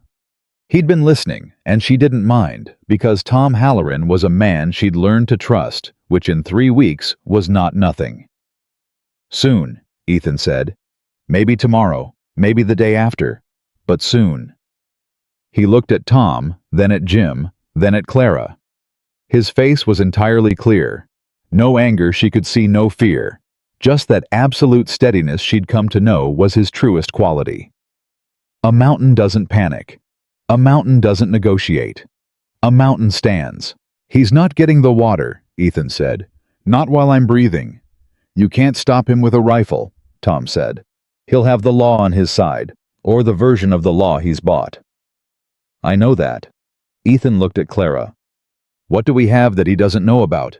She looked at the table, at the papers, at the journal with the 1851 date, the witnesses, the clerk's name. At the copy of the legal argument she'd kept because she was a teacher, and teachers kept copies always, and she had copied every word longhand the night before. Jim rode, and the copy was in the cedar box under the floor that Dean didn't know about and couldn't have taken. We have the journal, she said, and the copy of the argument, and the 3 men Dean ran off their land. She paused. And we have the fact that he moved today. Ethan frowned. That hurts us. No, Clara said. It tells us something. Dean is afraid of what we have. A man who is winning slowly doesn't send riders to steal papers in the dark. A man who is winning slowly waits. He sent those men tonight because he's seen something that scared him. She looked at the journal. It's the deed. It's the grandfather's deed. He knows about the filing number. He knows we found something he didn't expect. Tom leaned forward. You're saying he's on a shorter clock than he's letting on. I'm saying he's on a clock, Clara said. And if we can find out what's driving it, what deadline he has that we don't know about, we might be able to use it. Ethan was watching her, and his eyes had that quality again, that thing past measuring, and Jim said from his chair, arm-wrapped and face still pale. Ethan, where'd you find this woman? Platform in Dust Hollow, Ethan said. She was standing in the middle of nothing with 3 trunks and a veil in the dirt, and she looked like she was going to burn the whole town down rather than ask for help. Clara looked at him. I was looking back. You told them that, she said. It's true, he said. And there was something in the plain way he said it, something in the fact that he had said it at all in front of Tom and Jim, in front of witnesses, that stopped her in a way she hadn't been stopped before. She had been prepared for many things on this mountain. She had not been prepared for this man to tell someone else her story with that particular note in his voice, as if it was something worth telling, as if it was something he was glad of. She looked back at the papers before she could decide what to do with her own face. We need to get word to the other men, she said. The ones Dean ran off. Can they be reached tonight? Cal Reeves is in Clearwater, Tom said. Day's ride. Send for him, Clara said. And we need to secure the water gate. If Dean moves first, we need people there. Legal witnesses, not just ranch hands. People who can testify to what they see. She looked at Ethan. He can't take the water if there are witnesses to how he does it. You want a crowd at the water gate, Ethan said. I want every man on the North Range standing at that water gate when Dean's men arrive, Clara said. Not with weapons, with their names. Every man who signs a witness statement makes it harder for a county judge to rule in Dean's favor. He can buy one judge. He cannot buy every man in this valley's reputation. Tom stood up. Jim can't ride. I'll go to Clearwater tonight. I'll bring Cal. He looked at Ethan. You think she's right about him being on a clock? I think, Ethan said carefully, that she has been right about every single thing she's told me in 3 weeks. He looked at Clara. And I've learned better than to argue with that. Tom went. Jim stayed arm-wrapped asleep in the chair within 20 minutes. Clara sat at the table with the journal open to July 14th, 1851, and she was very tired and very awake at the same time, and she was writing down the clerk's name. James P. Whitfield filed under Territorial Land Act, and the initials after the entry in her grandfather's hand, JPW, confirmed when she realized Ethan was still at the table not working, just sitting watching her write. "Go to sleep," she said. "You have to ride the north fence at first light." "Clara." She looked up. He almost never said her name. He was sitting with his arms on the table, and there was something on his face. She'd been watching approach for 3 weeks, something that had been coming. The way weather comes, you see it a long way off. You watch it move toward you. And when it finally arrives, you realize all your preparation was for a different thing than this. "I need to tell you something," he said. "Before tomorrow happens, and I don't get the chance." She waited. "When I picked up that trunk on the platform," he said, "it was because of what I told you. The man who helped me years ago and dying without being paid back. That was true. That was the reason I started." He was looking at his hands. "But somewhere between the platform and the cabin, it stopped being that reason. And I have not been honest with myself about when that happened or what it means, but I don't want to be the man who says nothing important until the moment it's too late." He looked up. "You came here to survive. That's done. You've survived. You've done more than survive. This place is different because you're in it. I'm different, and that is—" He stopped. The word he needed didn't come, and she watched him struggle with its absence. This man who'd said more true things plainly than anyone she'd known, and who had finally arrived at the thing plain speech couldn't carry. "I don't know what you want," he said at last. "For your life. After all this. I don't know if it's this mountain or Boston or somewhere else entirely, and I'm not asking you to decide that tonight. But I needed you to know, before tomorrow, that you are not a stray I took in." He held her gaze. "You're the reason the light's on when I come home." The cabin was very quiet.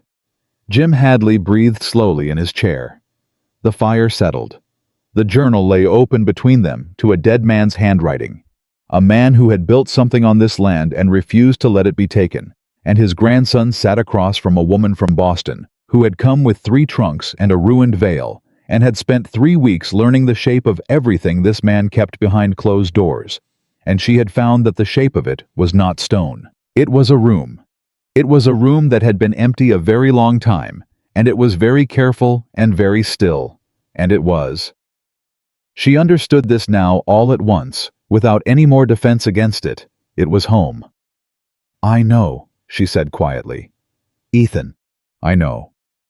He nodded once, and she nodded back, and neither of them said anything more, because some things are complete without a closing sentence, and this was one of them. She went back to writing. He went to the window and watched the dark standing guard the way he always stood guard, but the set of his shoulders was different. Something had come down that he'd been carrying alone. And when dawn came gray and cold and exact, it found them both still at their posts, her at the table, him at the window, awake and ready and facing the same direction. Dawn came in hard and cold, the way it always did at this elevation, and Clara was still at the table when it did. She had not slept. She wasn't sure Ethan had either, though. At some point in the small hours he'd stopped standing at the window and had sat in the chair across from her and worked in silence, going through every cattle record, every water usage log, every document that touched the North Creek Agreement. They had not spoken again about what he'd said to her because what he'd said had been complete in itself and didn't need talking around, and also because they had work to do, and both of them were the kind of people who did the work in front of them before they attended to everything else. Jim Hadley woke at first light, sat up in the chair, looked at his arm and said, "I'm writing today." "You're not," Ethan said from across the room without looking up from the ledger. "I can ride with one arm. You can't, and I need you here." Ethan looked up then. "I need a man at this cabin today, someone who can—" He stopped, and Clara knew what he'd been about to say, and she knew he'd stopped because of her, because he wasn't sure how she'd take it, and she decided to save them both the effort. "Someone who can look after things if I have to go with you," she said. "I know. Jim, can you shoot left-handed?" Jim blinked. Passively. "Then you stay," Ethan said. "And you don't let anyone pass the cabin door who doesn't have business here." "You think they'll come here?" Jim asked. "I think if Dean is moving fast, he moves everywhere at once," Clara said. "The Watergate is where he wants us, distracted, occupied, away from the property. This cabin and what's in it." She meant the journal, the copy of the argument, the cedar box, all of it. "That's what he actually can't afford for us to have." Ethan looked at her steadily. "You think today?" "I think today," she said. He nodded once, picked up his hat, and went out to saddle the horses. Tom Halloran arrived from Clearwater before 7, and with him came Cal Reeves, a lean, weathered man in his late 50s with a limp from an old injury, and eyes that had the particular quality of a man who has watched someone take something from him and has not finished thinking about it. He shook Ethan's hand on the step, and then he looked at Clara and said, "You're the one wrote the legal argument." "Yes," Clara said. "Dean's men took it off the rider." "I have the copy," she said. "And I need to ask you some questions about the boundary dispute he used to take your property, specifically about the survey that was cited. Do you have time?" Cal Reeves looked at her for a moment, with an expression she'd learned to recognize in the past weeks, the expression of a man who is recalibrating what a woman is capable of and doing it in real time. Then he said, "Ma'am, I got nothing but time when it comes to Grover Dean."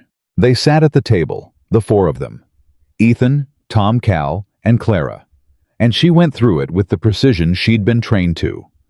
From childhood, her father's voice in her ear. Get the facts first. Build the argument on the facts. Don't let sentiment do what evidence should do. Cal Reeves had a survey map from his own dispute 3 years old, and when Clara put it beside Ethan's grandfather's deed and the journal entry, she saw it immediately. The same creek was cited in both by 2 different names, which was not uncommon in this country, but the bearing listed in Dean's survey was wrong. It was wrong by 4 degrees, which in flat country might not matter, and in mountain country, with creek beds that followed ridge lines, put the boundary almost 200 yards off. He used the same survey, she said, the same flawed survey, for both properties. "Can you prove it?" Ethan asked. "If the Federal Land Office in Washington has the original baseline survey from 1851, which it does, it must, because that's the primary document. Everything else is derived from then. Yes, every false survey in this county can be measured against it." She looked at Cal. "How many other men has Dean disputed?" "That I know of personally 4. That I've heard tell of could be 7. 7 boundary disputes with the same surveyor," Clara said. Tom said quietly, "That surveyor is Dean's brother-in-law." The table went silent. Clara put her pencil down. "Say that again." "Hector Briggs does all Dean's surveying, married Dean's youngest sister in 1878. Tom looked around the table. "Everybody in the valley knows it. Nobody's put it in writing because nobody's had cause to before now or nerve enough." "I have nerve enough," Clara said. "And I have cause." She was already writing. "A surveyor whose work exclusively benefits his brother-in-law's land acquisitions is not a surveyor. He's a conspirator. And 7 properties is not a pattern. 7 properties is a scheme." She looked at Ethan. "This is what Dean is afraid of. Not the deed. Not the water rights. This all of it together. 1 property is a dispute. 7 is fraud. Federal fraud because the surveys were filed with the Territorial Land Office under federal authority." Ethan had gone very still. "Federal jurisdiction." "Federal jurisdiction," Clara said, "which is above the county judge Dean has in his pocket, above the county assessor, above the territorial court." She met his eyes. "If we can get this in front of a federal land commissioner, Dean doesn't just lose the water rights. He loses the right to any of it." The room was very quiet. Then Cal Reeves said slowly, "The way a man says something, he's waited 3 years to say, 'Tell me what you need me to do.'" What happened next happened fast. Ethan and Tom rode for the North Water Gate at 8, with Cal and 2 of Tom's hands behind them. Clara watched them go from the step, and she felt the same thing she'd felt on the platform at Dust Hollow when the train pulled away behind her, the knowledge that something was about to change, and that she was standing exactly at the hinge of it. She went inside and sat down across from Jim Hadley and said, "While they're at the water gate, someone is going to come here." Jim straightened. "How sure are you?" "Sure enough." She looked at the cedar box still under the floorboard. "Dean wants the journal. It's the one piece he can't reproduce or dispute. Ethan's grandfather's handwriting dated with witness names." She paused.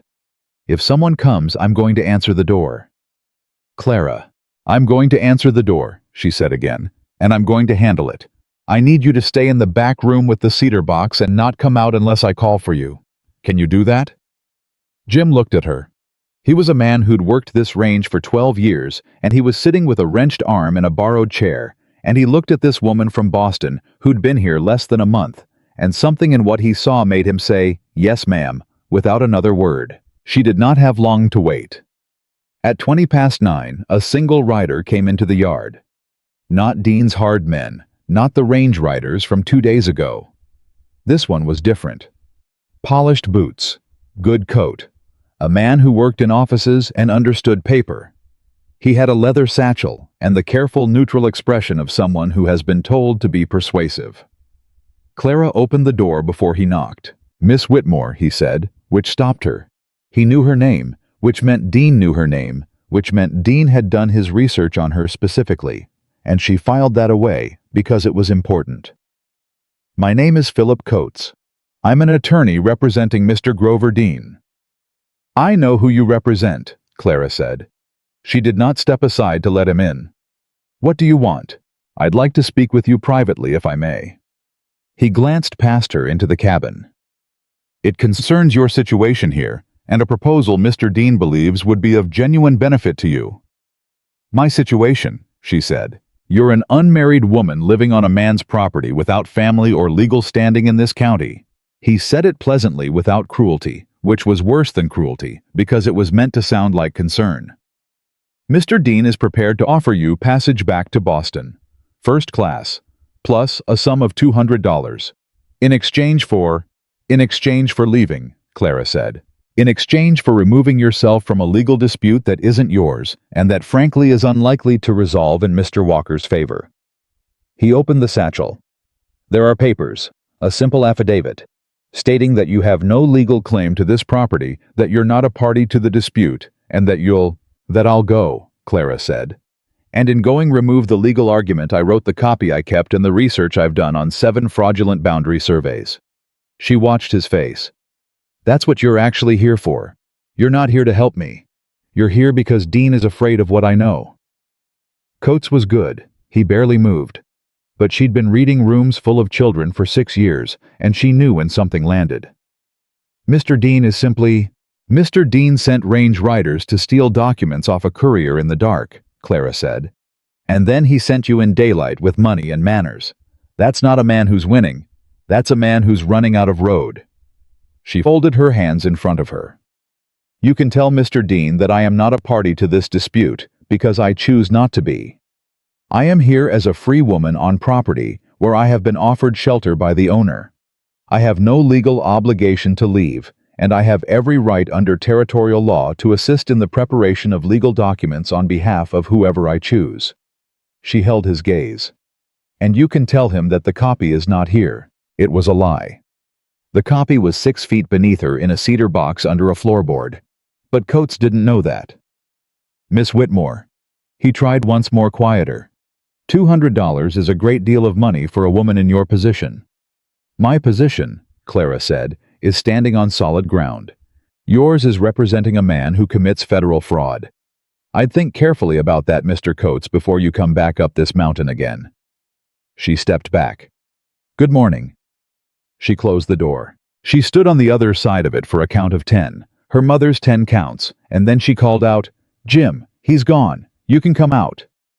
Jim came out of the back room with the cedar box under his good arm, and the expression of a man who has just witnessed something he will be telling people about for years. $200, he said. "I was going to go higher," Clara said. "But I didn't want to find out how high." She sat down at the table. Her hands were shaking now finally the way they'd shaken after the surveyors the first time, but she was beginning to understand that the shaking came after, not during, and that this was simply how a body processed the gap between what it had just been asked to do and what it had actually done. "He's going to go to the Watergate," she said. "Coates, he'll go to Ethan now, same offer." "Ethan won't take it," Jim said flatly. "I know he won't." She looked at the box. "But Dean will use it as another delay, another negotiation. While we're talking, he's moving." She stood. "I have to get to the Watergate." "Clara, I have to be there," she said. "Because what happens at the Watergate today is going to be witnessed by every man on the North Range, and those men's accounts are going to matter. And I am the only person who knows the full legal picture, and if something goes wrong—" She stopped. "I have to be there." Jim looked at her for a long moment. He looked at the door and the mountain outside it and back at her. He did the math of a man calculating risk against necessity. Then he said, "There's a faster trail, South Fork, takes 40 minutes off the ride." "Show me," Clara said. He showed her. She rode the South Fork alone, which was the steepest and most technical trail she'd attempted, and she stayed on the horse the whole way, and she didn't think about that afterward, because there wasn't time. And maybe that was when it became simply who she was, not something she'd survived, just something she could do. She heard them before she saw them. Voices. Multiple voices, tense and overlapping. And then she came through the aspens, and the scene resolved itself in pieces. Ethan and Tom and Cal, and the two hands on one side of the Watergate, and on the other side, 4 riders she didn't know. And behind them, Grover Dean himself, which was the first time she'd seen him, and he was not what she'd imagined. She had imagined someone large, physically imposing the way villains in stories tended to be. Grover Dean was a compact man in his mid-50s, well-dressed, silver-haired, with the mild, reasonable face of a successful businessman. He looked like someone's respected uncle. He looked like the kind of man who was never the villain in any story he told about himself. How was speaking, and his voice was reasonable too, and Clara caught the shape of it as she wrote up the same offer, or a version of it dressed differently. A settlement. A fair price for the water rights. Generous terms. Nobody needed to go to court. Ethan's response when she arrived was 3 words, "It's not for sale." Dean saw her at the same moment Ethan did. She saw something shift in Dean's mild eyes, a quick recalculation, like a man who's placed a chess piece and turned to find the board rearranged. "Miss Whitmore," Dean said, "and she thought he knows my name, because he knows everything, because he has been planning this for longer than we've been responding to it." "Mr. Dean," she said. She stopped the horse beside Ethan. "Your attorney came to the cabin this morning. I thought a private conversation might—" "He offered me $200 to leave," Clara said loudly enough for every man at the Watergate to hear. "To sign an affidavit saying I'm not party to this dispute and to go back to Boston." She looked around at the assembled men. Tom's hands. Cal Reeves, the 2 hands, she didn't know all of them listening. "I want every man here to know that offer was made, and that I declined, and that I'm telling you why, because what Mr. Dean is doing to this property is the same thing he did to Cal Reeves's property 3 years ago. The same thing he did to at least 6 other men in this valley, using the same surveyor, his brother-in-law." She heard the sound that went through the assembled men, not loud, but present, the particular sound of a thing that has been suspected being confirmed. Dean's mild face didn't change, but his hands tightened on the reins. "That's a serious accusation." "It's a federal accusation," Clara said. "I've documented 7 boundary disputes, 7 properties, 1 surveyor. I have the original 1851 federal baseline survey. She did not have it, not here, but the record existed, and she had the filing number, and that was enough to say, and every survey Hector Briggs has filed in this county is wrong in the same direction, toward your property lines, by the same margin." She looked at him. "A federal land commissioner won't see a boundary dispute. He'll see a pattern of fraud against private citizens on federally protected land claims." Silence at the Watergate. Dean looked at her for a long moment, and she held his gaze, and she thought of Josiah Ambrose's letter. The 3 sentences signed with an initial, and she thought of the calico women on the platform, and she thought of Harmon with his toothpick saying, She's your problem now. Walker. And she thought about all the ways she had been written off as a problem to be managed, and she kept her chin up, and she kept looking. You have no standing here. Dean said, quiet now, the reasonableness stripped back a little. You're not a lawyer. You're not a resident. You're not... I'm a witness, Clara said. So is every man standing here. What you do in the next 5 minutes is going to be witnessed by all of them. She paused. What would you like them to see? It was the longest silence she'd ever held. Then Cal Reeves said from beside her, I'll sign whatever she needs me to sign. About Briggs, about the surveys. I've been waiting 3 years for someone to put it in a sentence a court could hear. So will I, said Tom Halloran. One of Tom's hands, a young man she didn't know by name, said, My father lost 40 acres to a Dean survey in '79. I'll sign. Grover Dean looked at the row of men across from him. He looked at the Watergate. He looked at Ethan Walker, who had not moved and had not spoken, and who was looking back at him the way mountains look at weather, patient, immovable, entirely unimpressed. And then, without another word, Grover Dean turned his horse and rode away. His 4 riders followed. They went down the trail without looking back, and the dust they raised settled slowly, and it was done. Or the first part of it was done. The part that happened in the open in front of witnesses on solid ground. Nobody said anything for a moment. Then Tom Halloran let out a long breath and said, Lord Almighty. Cal Reeves looked at Clara and said, Where'd you learn to do that? From a woman, Clara said, who taught me that if you know the truth of something you say it plainly and let it stand. She said the truth doesn't need ornamentation, it just needs to be spoken. Who taught you that? Ethan asked, quiet beside her. My mother, she said, and then looking at him, and you. He didn't look away. His jaw was tight, not with anger, not with the effort of containment, but with something that lived just below the surface of his stillness, that she now knew was not closed off, but only very, very careful. He reached over without any ceremony, and took her hand where it rested on the saddle horn. He held it for 3 seconds. Then he let go, because they were in front of people, and because he was who he was, and she didn't need more than those 3 seconds to understand everything they were. The legal aftermath unfolded over the following weeks. In the way, legal things unfold slowly at first, then with a momentum that became impossible to stop once it started. The letter to Laramie came back first from the lawyer whose name Clara had found in the Gazette, a man named Arthur Price, who had, as it turned out, been watching Grover Dean for 2 years, from a distance, waiting for something that could be brought before a federal court, and not just a county one. Clara's documentation was, as he wrote, precisely and thoroughly the thing I have needed and have not had. He would take the case. He would file in federal court within the week. The letter from Washington took longer. 19 days. But when it came, it was definitive. The original 1851 filing was on record in the Federal Archive in Ethan Walker's grandfather's name, with the signature of Federal Land Clerk James P. Whitfield, exactly as the journal said. The survey baseline put the Walker property boundary 214 yards north of where Hector Briggs had drawn it. The North Creek was entirely within Walker land. Ethan read the letter twice. Then he folded it carefully along its original creases and put it in the cedar box, and he stood with his hand resting on the box for a moment.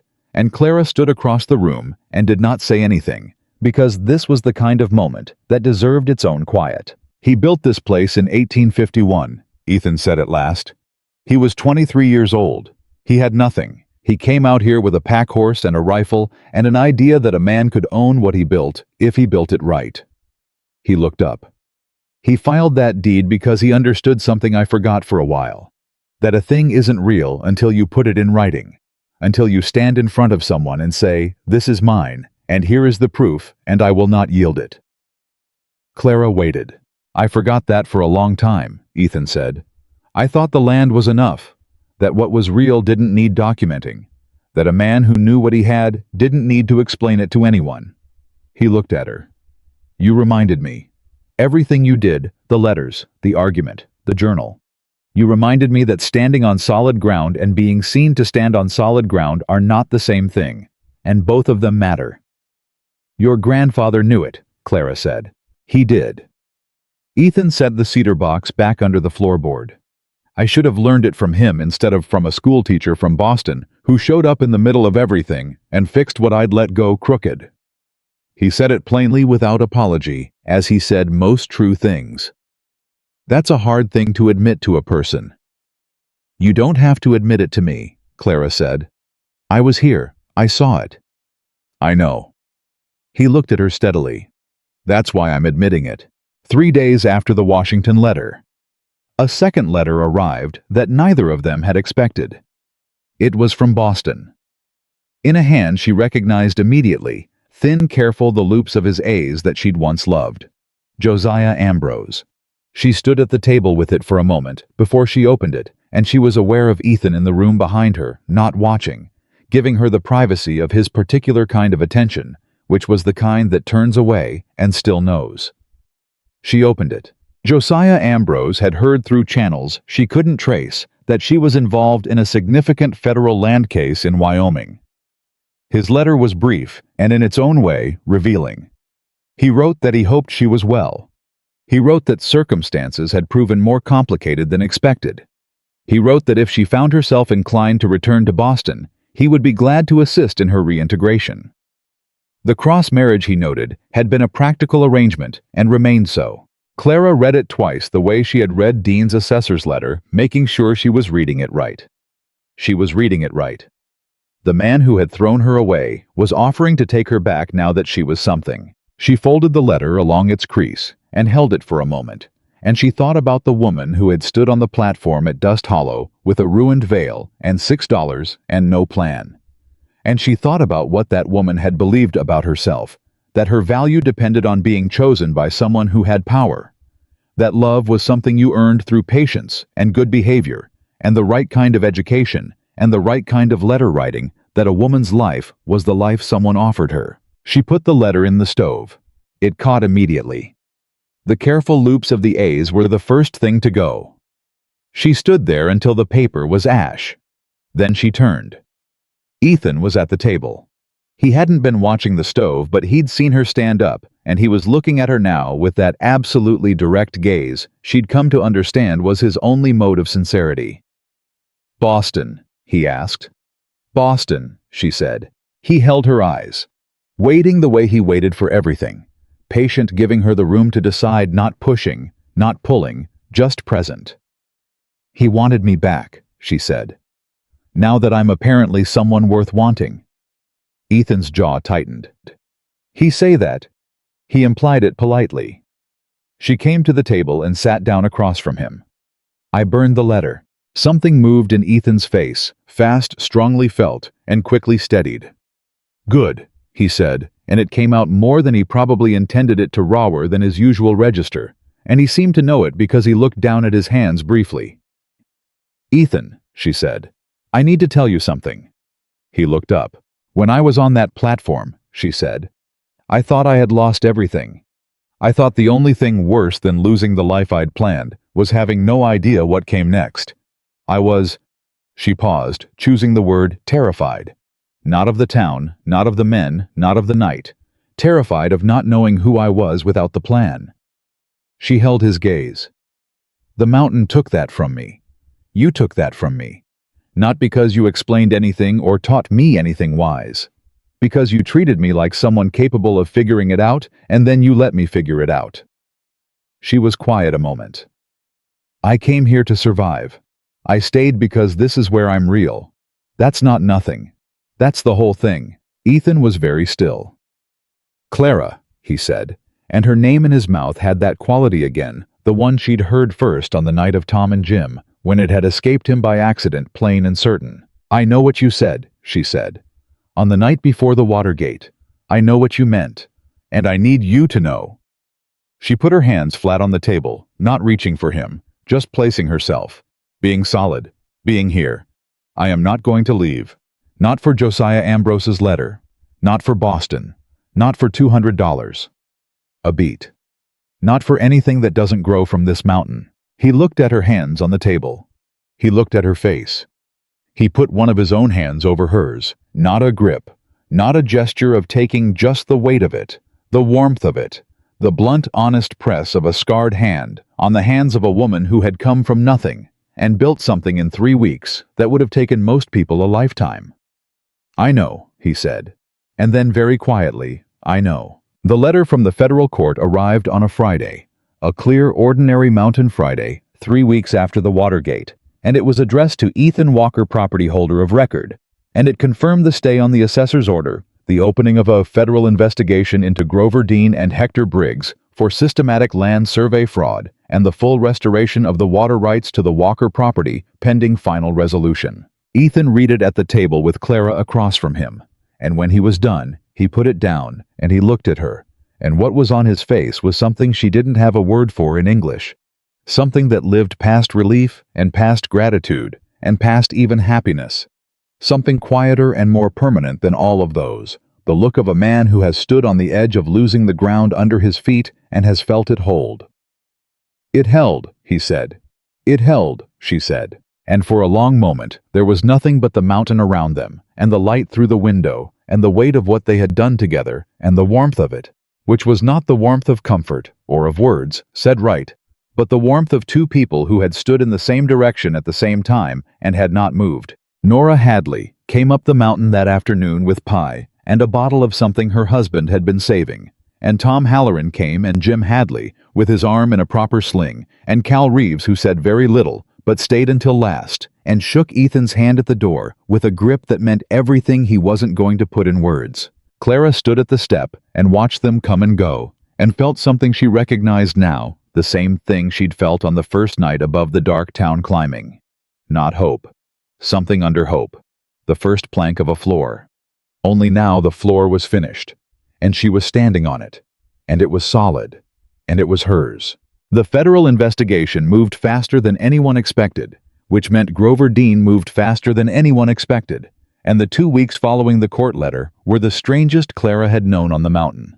Not dangerous in the way the Watergate had been dangerous, not urgent in the way the night with Jim and Tom had been urgent, but charged with a different kind of tension, the kind that comes when something large is in the process of falling and hasn't finished yet. Dean's lawyer Coates came back up the mountain one final time alone, without the leather satchel, without the pleasant, reasonable manner. He came in the late afternoon, and he tied his horse at the post, and he looked older than he'd looked before, and Clara answered the door before he knocked again, because she had learned the sound of that particular horse. "Miss Whitmore," he said. "Mr. Coates." He looked past her into the cabin, a quick look, and then back at her. "Is Mr. Walker here?" "Hi is," she said. "You can speak to both of us." He accepted this without argument, which told her something had shifted in what he was prepared to accept. She stepped aside, and he came in, and Ethan was at the table, and he looked at Coates the way he looked at most things, level patient without hostility and without welcome. "I'll say it plain," Coates said, and he sounded tired, the professional composure worn thin. "Mr. Dean is prepared to settle, all water rights restored, the boundary redrawn to the 1851 Federal Survey, all claims withdrawn, no further action against any property on the North Range." He paused. "He's also prepared to offer a significant sum to each of the affected property holders, in acknowledgement of damages." Ethan said nothing. He looked at Clara. "In exchange for what?" Clara asked. "Withdrawal of the federal complaint," Coates said. "The investigation closed. No public filing." Clara looked at him steadily. "No." Coates blinked. "Miss Whitmore, the compensation being offered is—" "I heard you," Clara said. "The answer is no. This isn't about money. It never was. 7 families lost land. One man rigged the system for 20 years, and not a single one of those families got justice because there was no record, no account, no public acknowledgement that what was done to them was wrong." She held Coates's gaze. "The federal record stays open. The settlement terms, the water rights, the boundary, the withdrawal of claims, those we accept. The rest is not ours to give away." Coates looked at Ethan. Ethan had not moved or changed expression. "She speaks for this property," Ethan said quietly. It was the simplest sentence. 4 words. And it did something to the room that Clara felt in her chest, a clean, solid feeling, like a beam set true. Coates took his hat from the table where he'd set it. Mr. Dean won't be pleased." "Mr. Dean," Ethan said. "Should have thought about that before he started."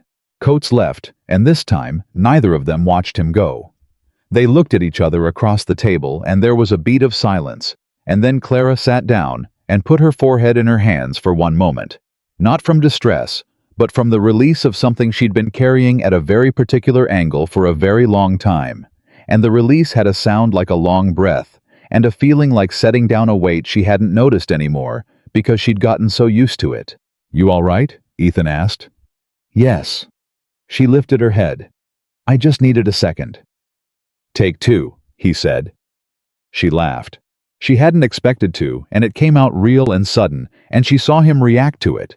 The thing in his face that wasn't quite a smile, but was what a smile was made from.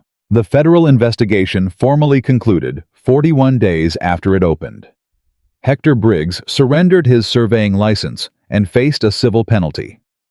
7 boundary disputes were re-adjudicated in favor of the original property holders. Grover Dean paid damages to 6 families and quietly sold 2 properties he could no longer legally claim, and the county assessor who had issued the defective notice resigned his post, and the judge in Sheridan, who owed Dean favors, found that he was owed nothing anymore, and started ruling on the merits, which was a change that benefited 12 people in the county who had given up expecting it. None of this happened dramatically. It happened in letters and documents and filings and the slow turning of legal machinery. And Clara tracked all of it from the table in the cabin with a precision that Arthur Price, the Laramie lawyer, wrote to say he found remarkable in someone without formal legal training. And she wrote back to say that formal training was one way to learn a thing, and necessity was another, and she'd had a great deal of the latter lately. Price wrote back a third time, the letter longer than the previous 2. The tone different, less professional, more direct, to say that the Territorial Bar Association was in the process of considering admissions procedures for individuals who could demonstrate sufficient legal competency, and that he would be glad to speak with her about the process if she had interest. Clara read this letter 3 times. Then she set it on the table and left it there for 2 days without saying anything to anyone, because she needed to understand what she felt about it before she spoke, and what she felt was complicated in a way she wanted to be sure she was reading right. On the second evening, Ethan picked the letter up, read it without asking, and set it back down. "Well," he said. "Well," she said. "That's a significant thing," he said. "It is. What do you want to do with it?" She had thought about this for 2 days. She'd thought about it in the way she thought about important things, now not frantically, not anxiously, but with the methodical patience she'd learned from this mountain, turning it over until she could see all its sides. "I want to answer it," she said. "I want to learn what I'd need to do. I want to understand if it's possible." She looked at him. "And I want to do it from here. Not from Laramie, not from Cheyenne, from here." Ethan sat down across from her. "That can be done," he said. "Study can be done from anywhere. Price could supervise by correspondence. There are precedents." He said it matter-of-factly, the way he said practical things, as if the question of whether she stayed had been settled long ago, and the only question now was logistics. "You looked into it," she said. "I asked Tom Halloran's brother-in-law. He's at the land office." He met her eyes. "I asked 3 weeks ago." She looked at him for a long moment. This man who spoke so little and did so much, who had put a bolt on a door for a woman who wasn't there yet, who had asked 3 weeks ago about legal correspondence study, because he had already decided in his own quiet way what he hoped she would choose. "Why didn't you tell me?" she asked. "Because it wasn't my decision," he said. "I wanted to know it was possible before you decided. Didn't want you staying here because you thought you had no options. Wanted you staying because you wanted to." Clara was quiet for a moment. "That's the most careful thing anyone has ever done for me," she said. "It's a decent thing," he said, which was exactly what he'd said on the first night about the bolt on the door, and she smiled, and he saw it, and the thing in his face that wasn't quite a smile came closer than usual. She wrote to Arthur Price the next morning. What changed after that was not dramatic. It was the opposite of dramatic. It was the daily accumulation of a life being built from solid materials by 2 people who had learned through different roads and different losses that a thing built honestly was the only kind worth building. Clara studied law in the mornings at the table where she'd written legal arguments in the dark from textbooks. Price sent by stage and case records, she annotated in her careful handwriting in the margins. She was a good student. She had always been a good student, but she was a different kind of student now than she'd been in Boston, because now she understood what the law was for, not in the abstract way of someone reading about justice, but in the concrete way of someone who had held a frightened calf still and told a man to get off private property and burned a letter in a stove and stood at a water gate with the truth and watched a man who'd been winning for 20 years decide he was done. She still worked the ranch, not because she had to.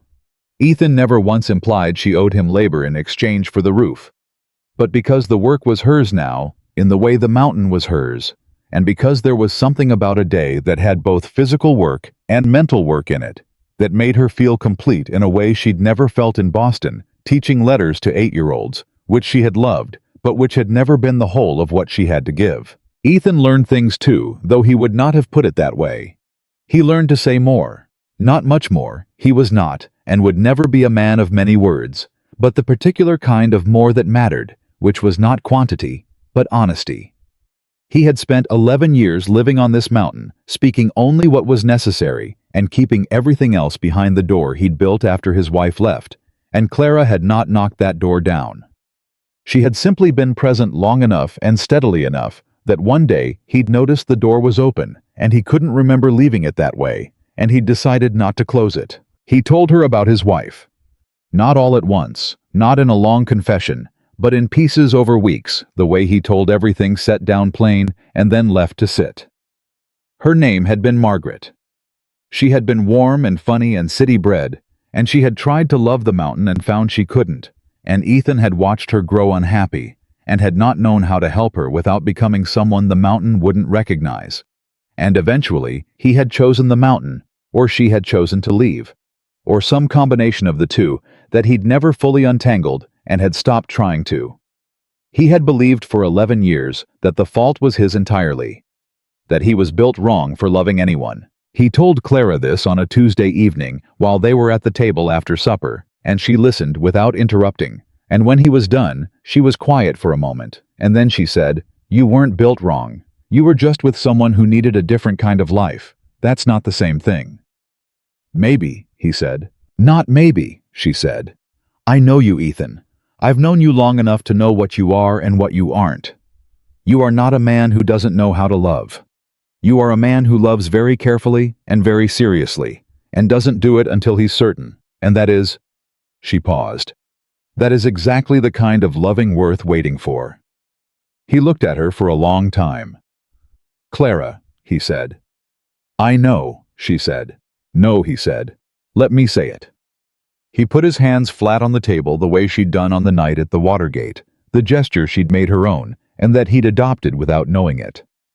"I've been thinking about how to say this for 2 months, and I've decided thinking about it isn't getting me anywhere, so I'm just going to say it the way I say everything."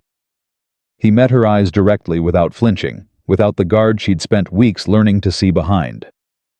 "I love you. I love you the way I love this mountain, not because it's easy, or because it asks nothing of me, but because it's real, and because it asks everything, and because there is nothing in my life that means more to me than standing on it. That is what you are." He was quiet a moment. "You don't have to answer that right now. You don't have to answer it at all if it's not—" "Ethan," Clara said. "Yeah." "I moved here," she said. "I burned the letter. I'm studying law at your kitchen table." She held his gaze. "What do you think my answer is?" I was quiet for 3 full seconds, and in those 3 seconds, the last of the guard came down all the way. Everything he'd been keeping behind the door, and what was behind it, was not emptiness, and not damage, and not the absence of feeling, but the opposite, the very full opposite.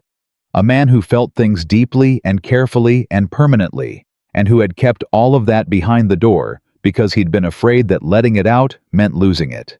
"I think," he said slowly, "that a woman who came to this mountain with nothing and built everything deserves to be asked properly."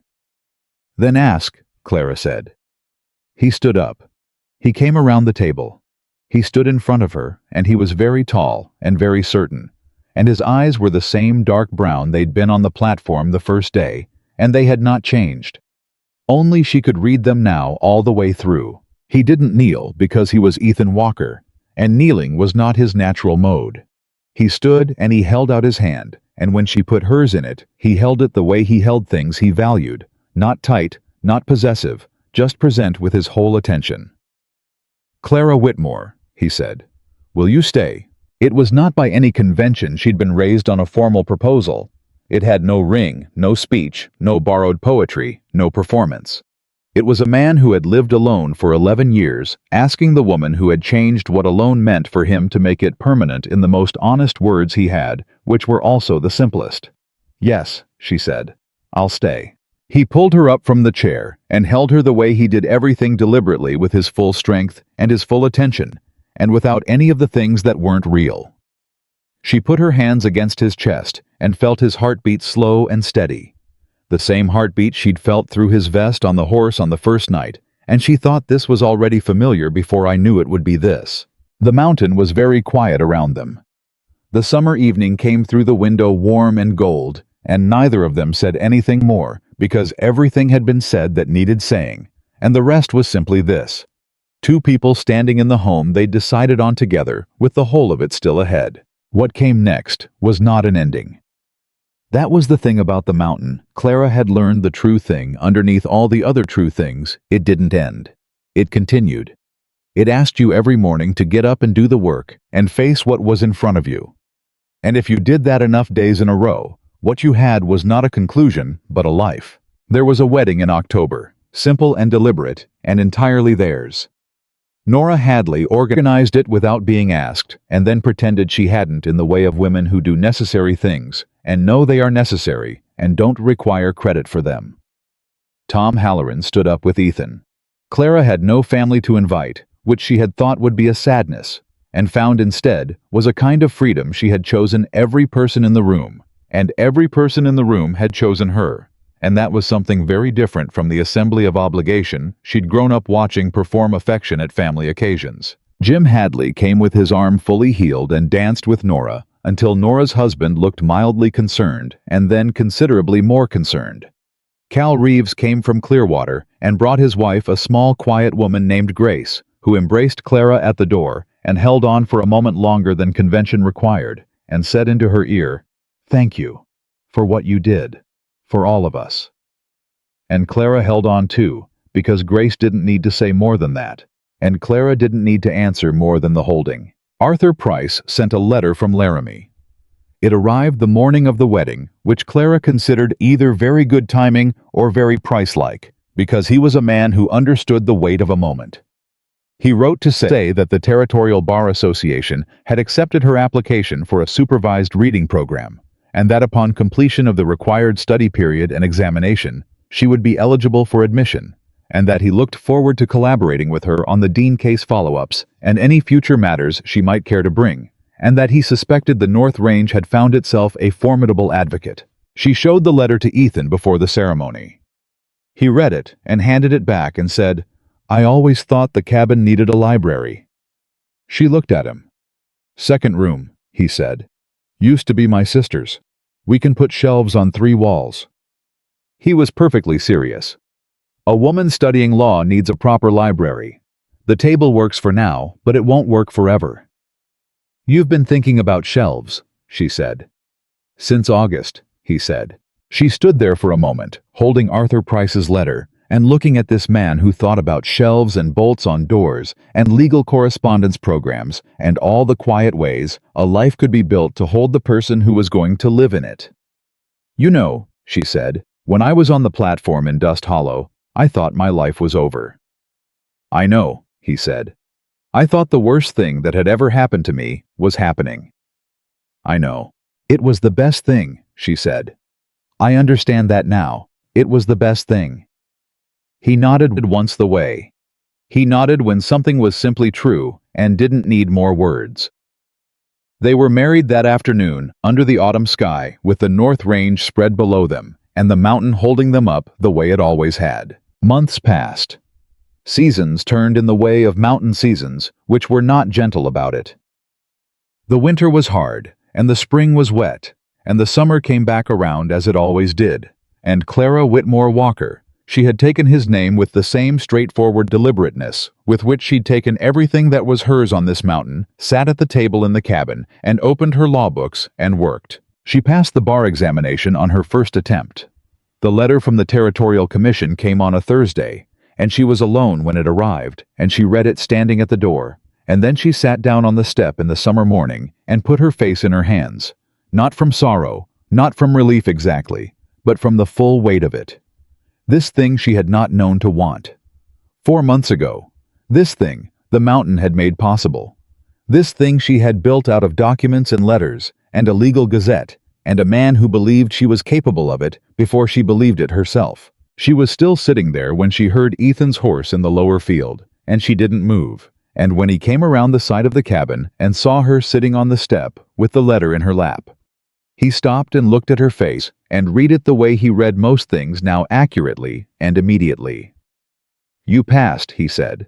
"I passed," she said. He sat down beside her on the step, close his shoulder against hers, and he took the letter and read it fully all the way through, and when he handed it back, his jaw was tight with something she knew now was not anger, but its opposite, a feeling too large for his face to hold in any conventional way. Something that required the jaw and the stillness and the careful, controlled breathing of a man containing something enormous. "My grandfather," he said after a moment.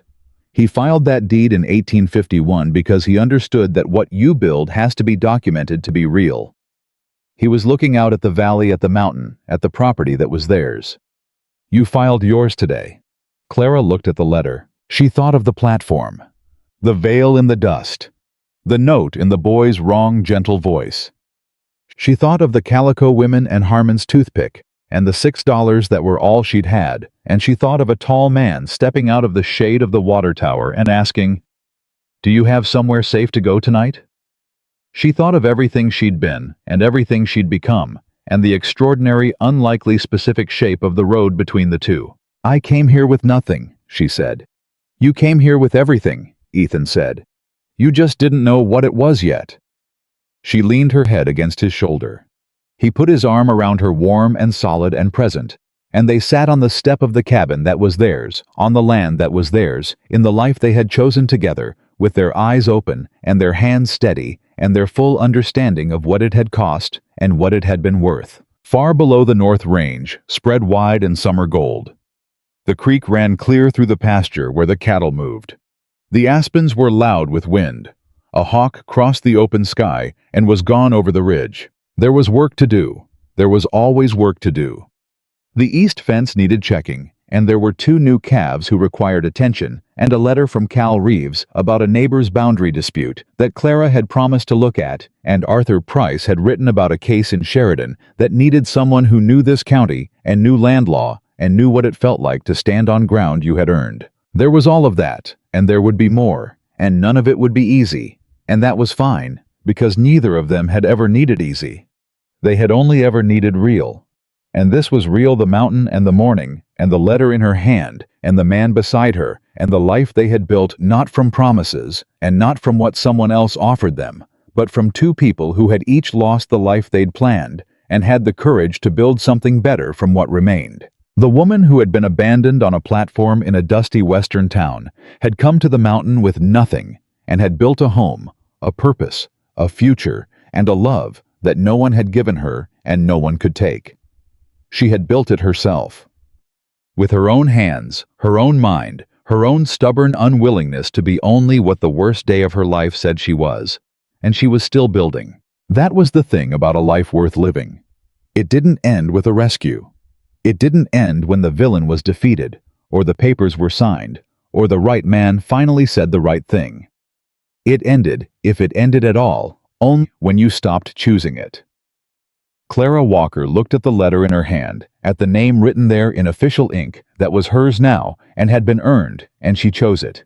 She chose all of it. Every hard morning, and every cold night, and every fence that needed mending, and every document that needed writing, and every person on the North Range who needed someone to stand up and say, "This is wrong, and here is why, and I will not stop until it's right."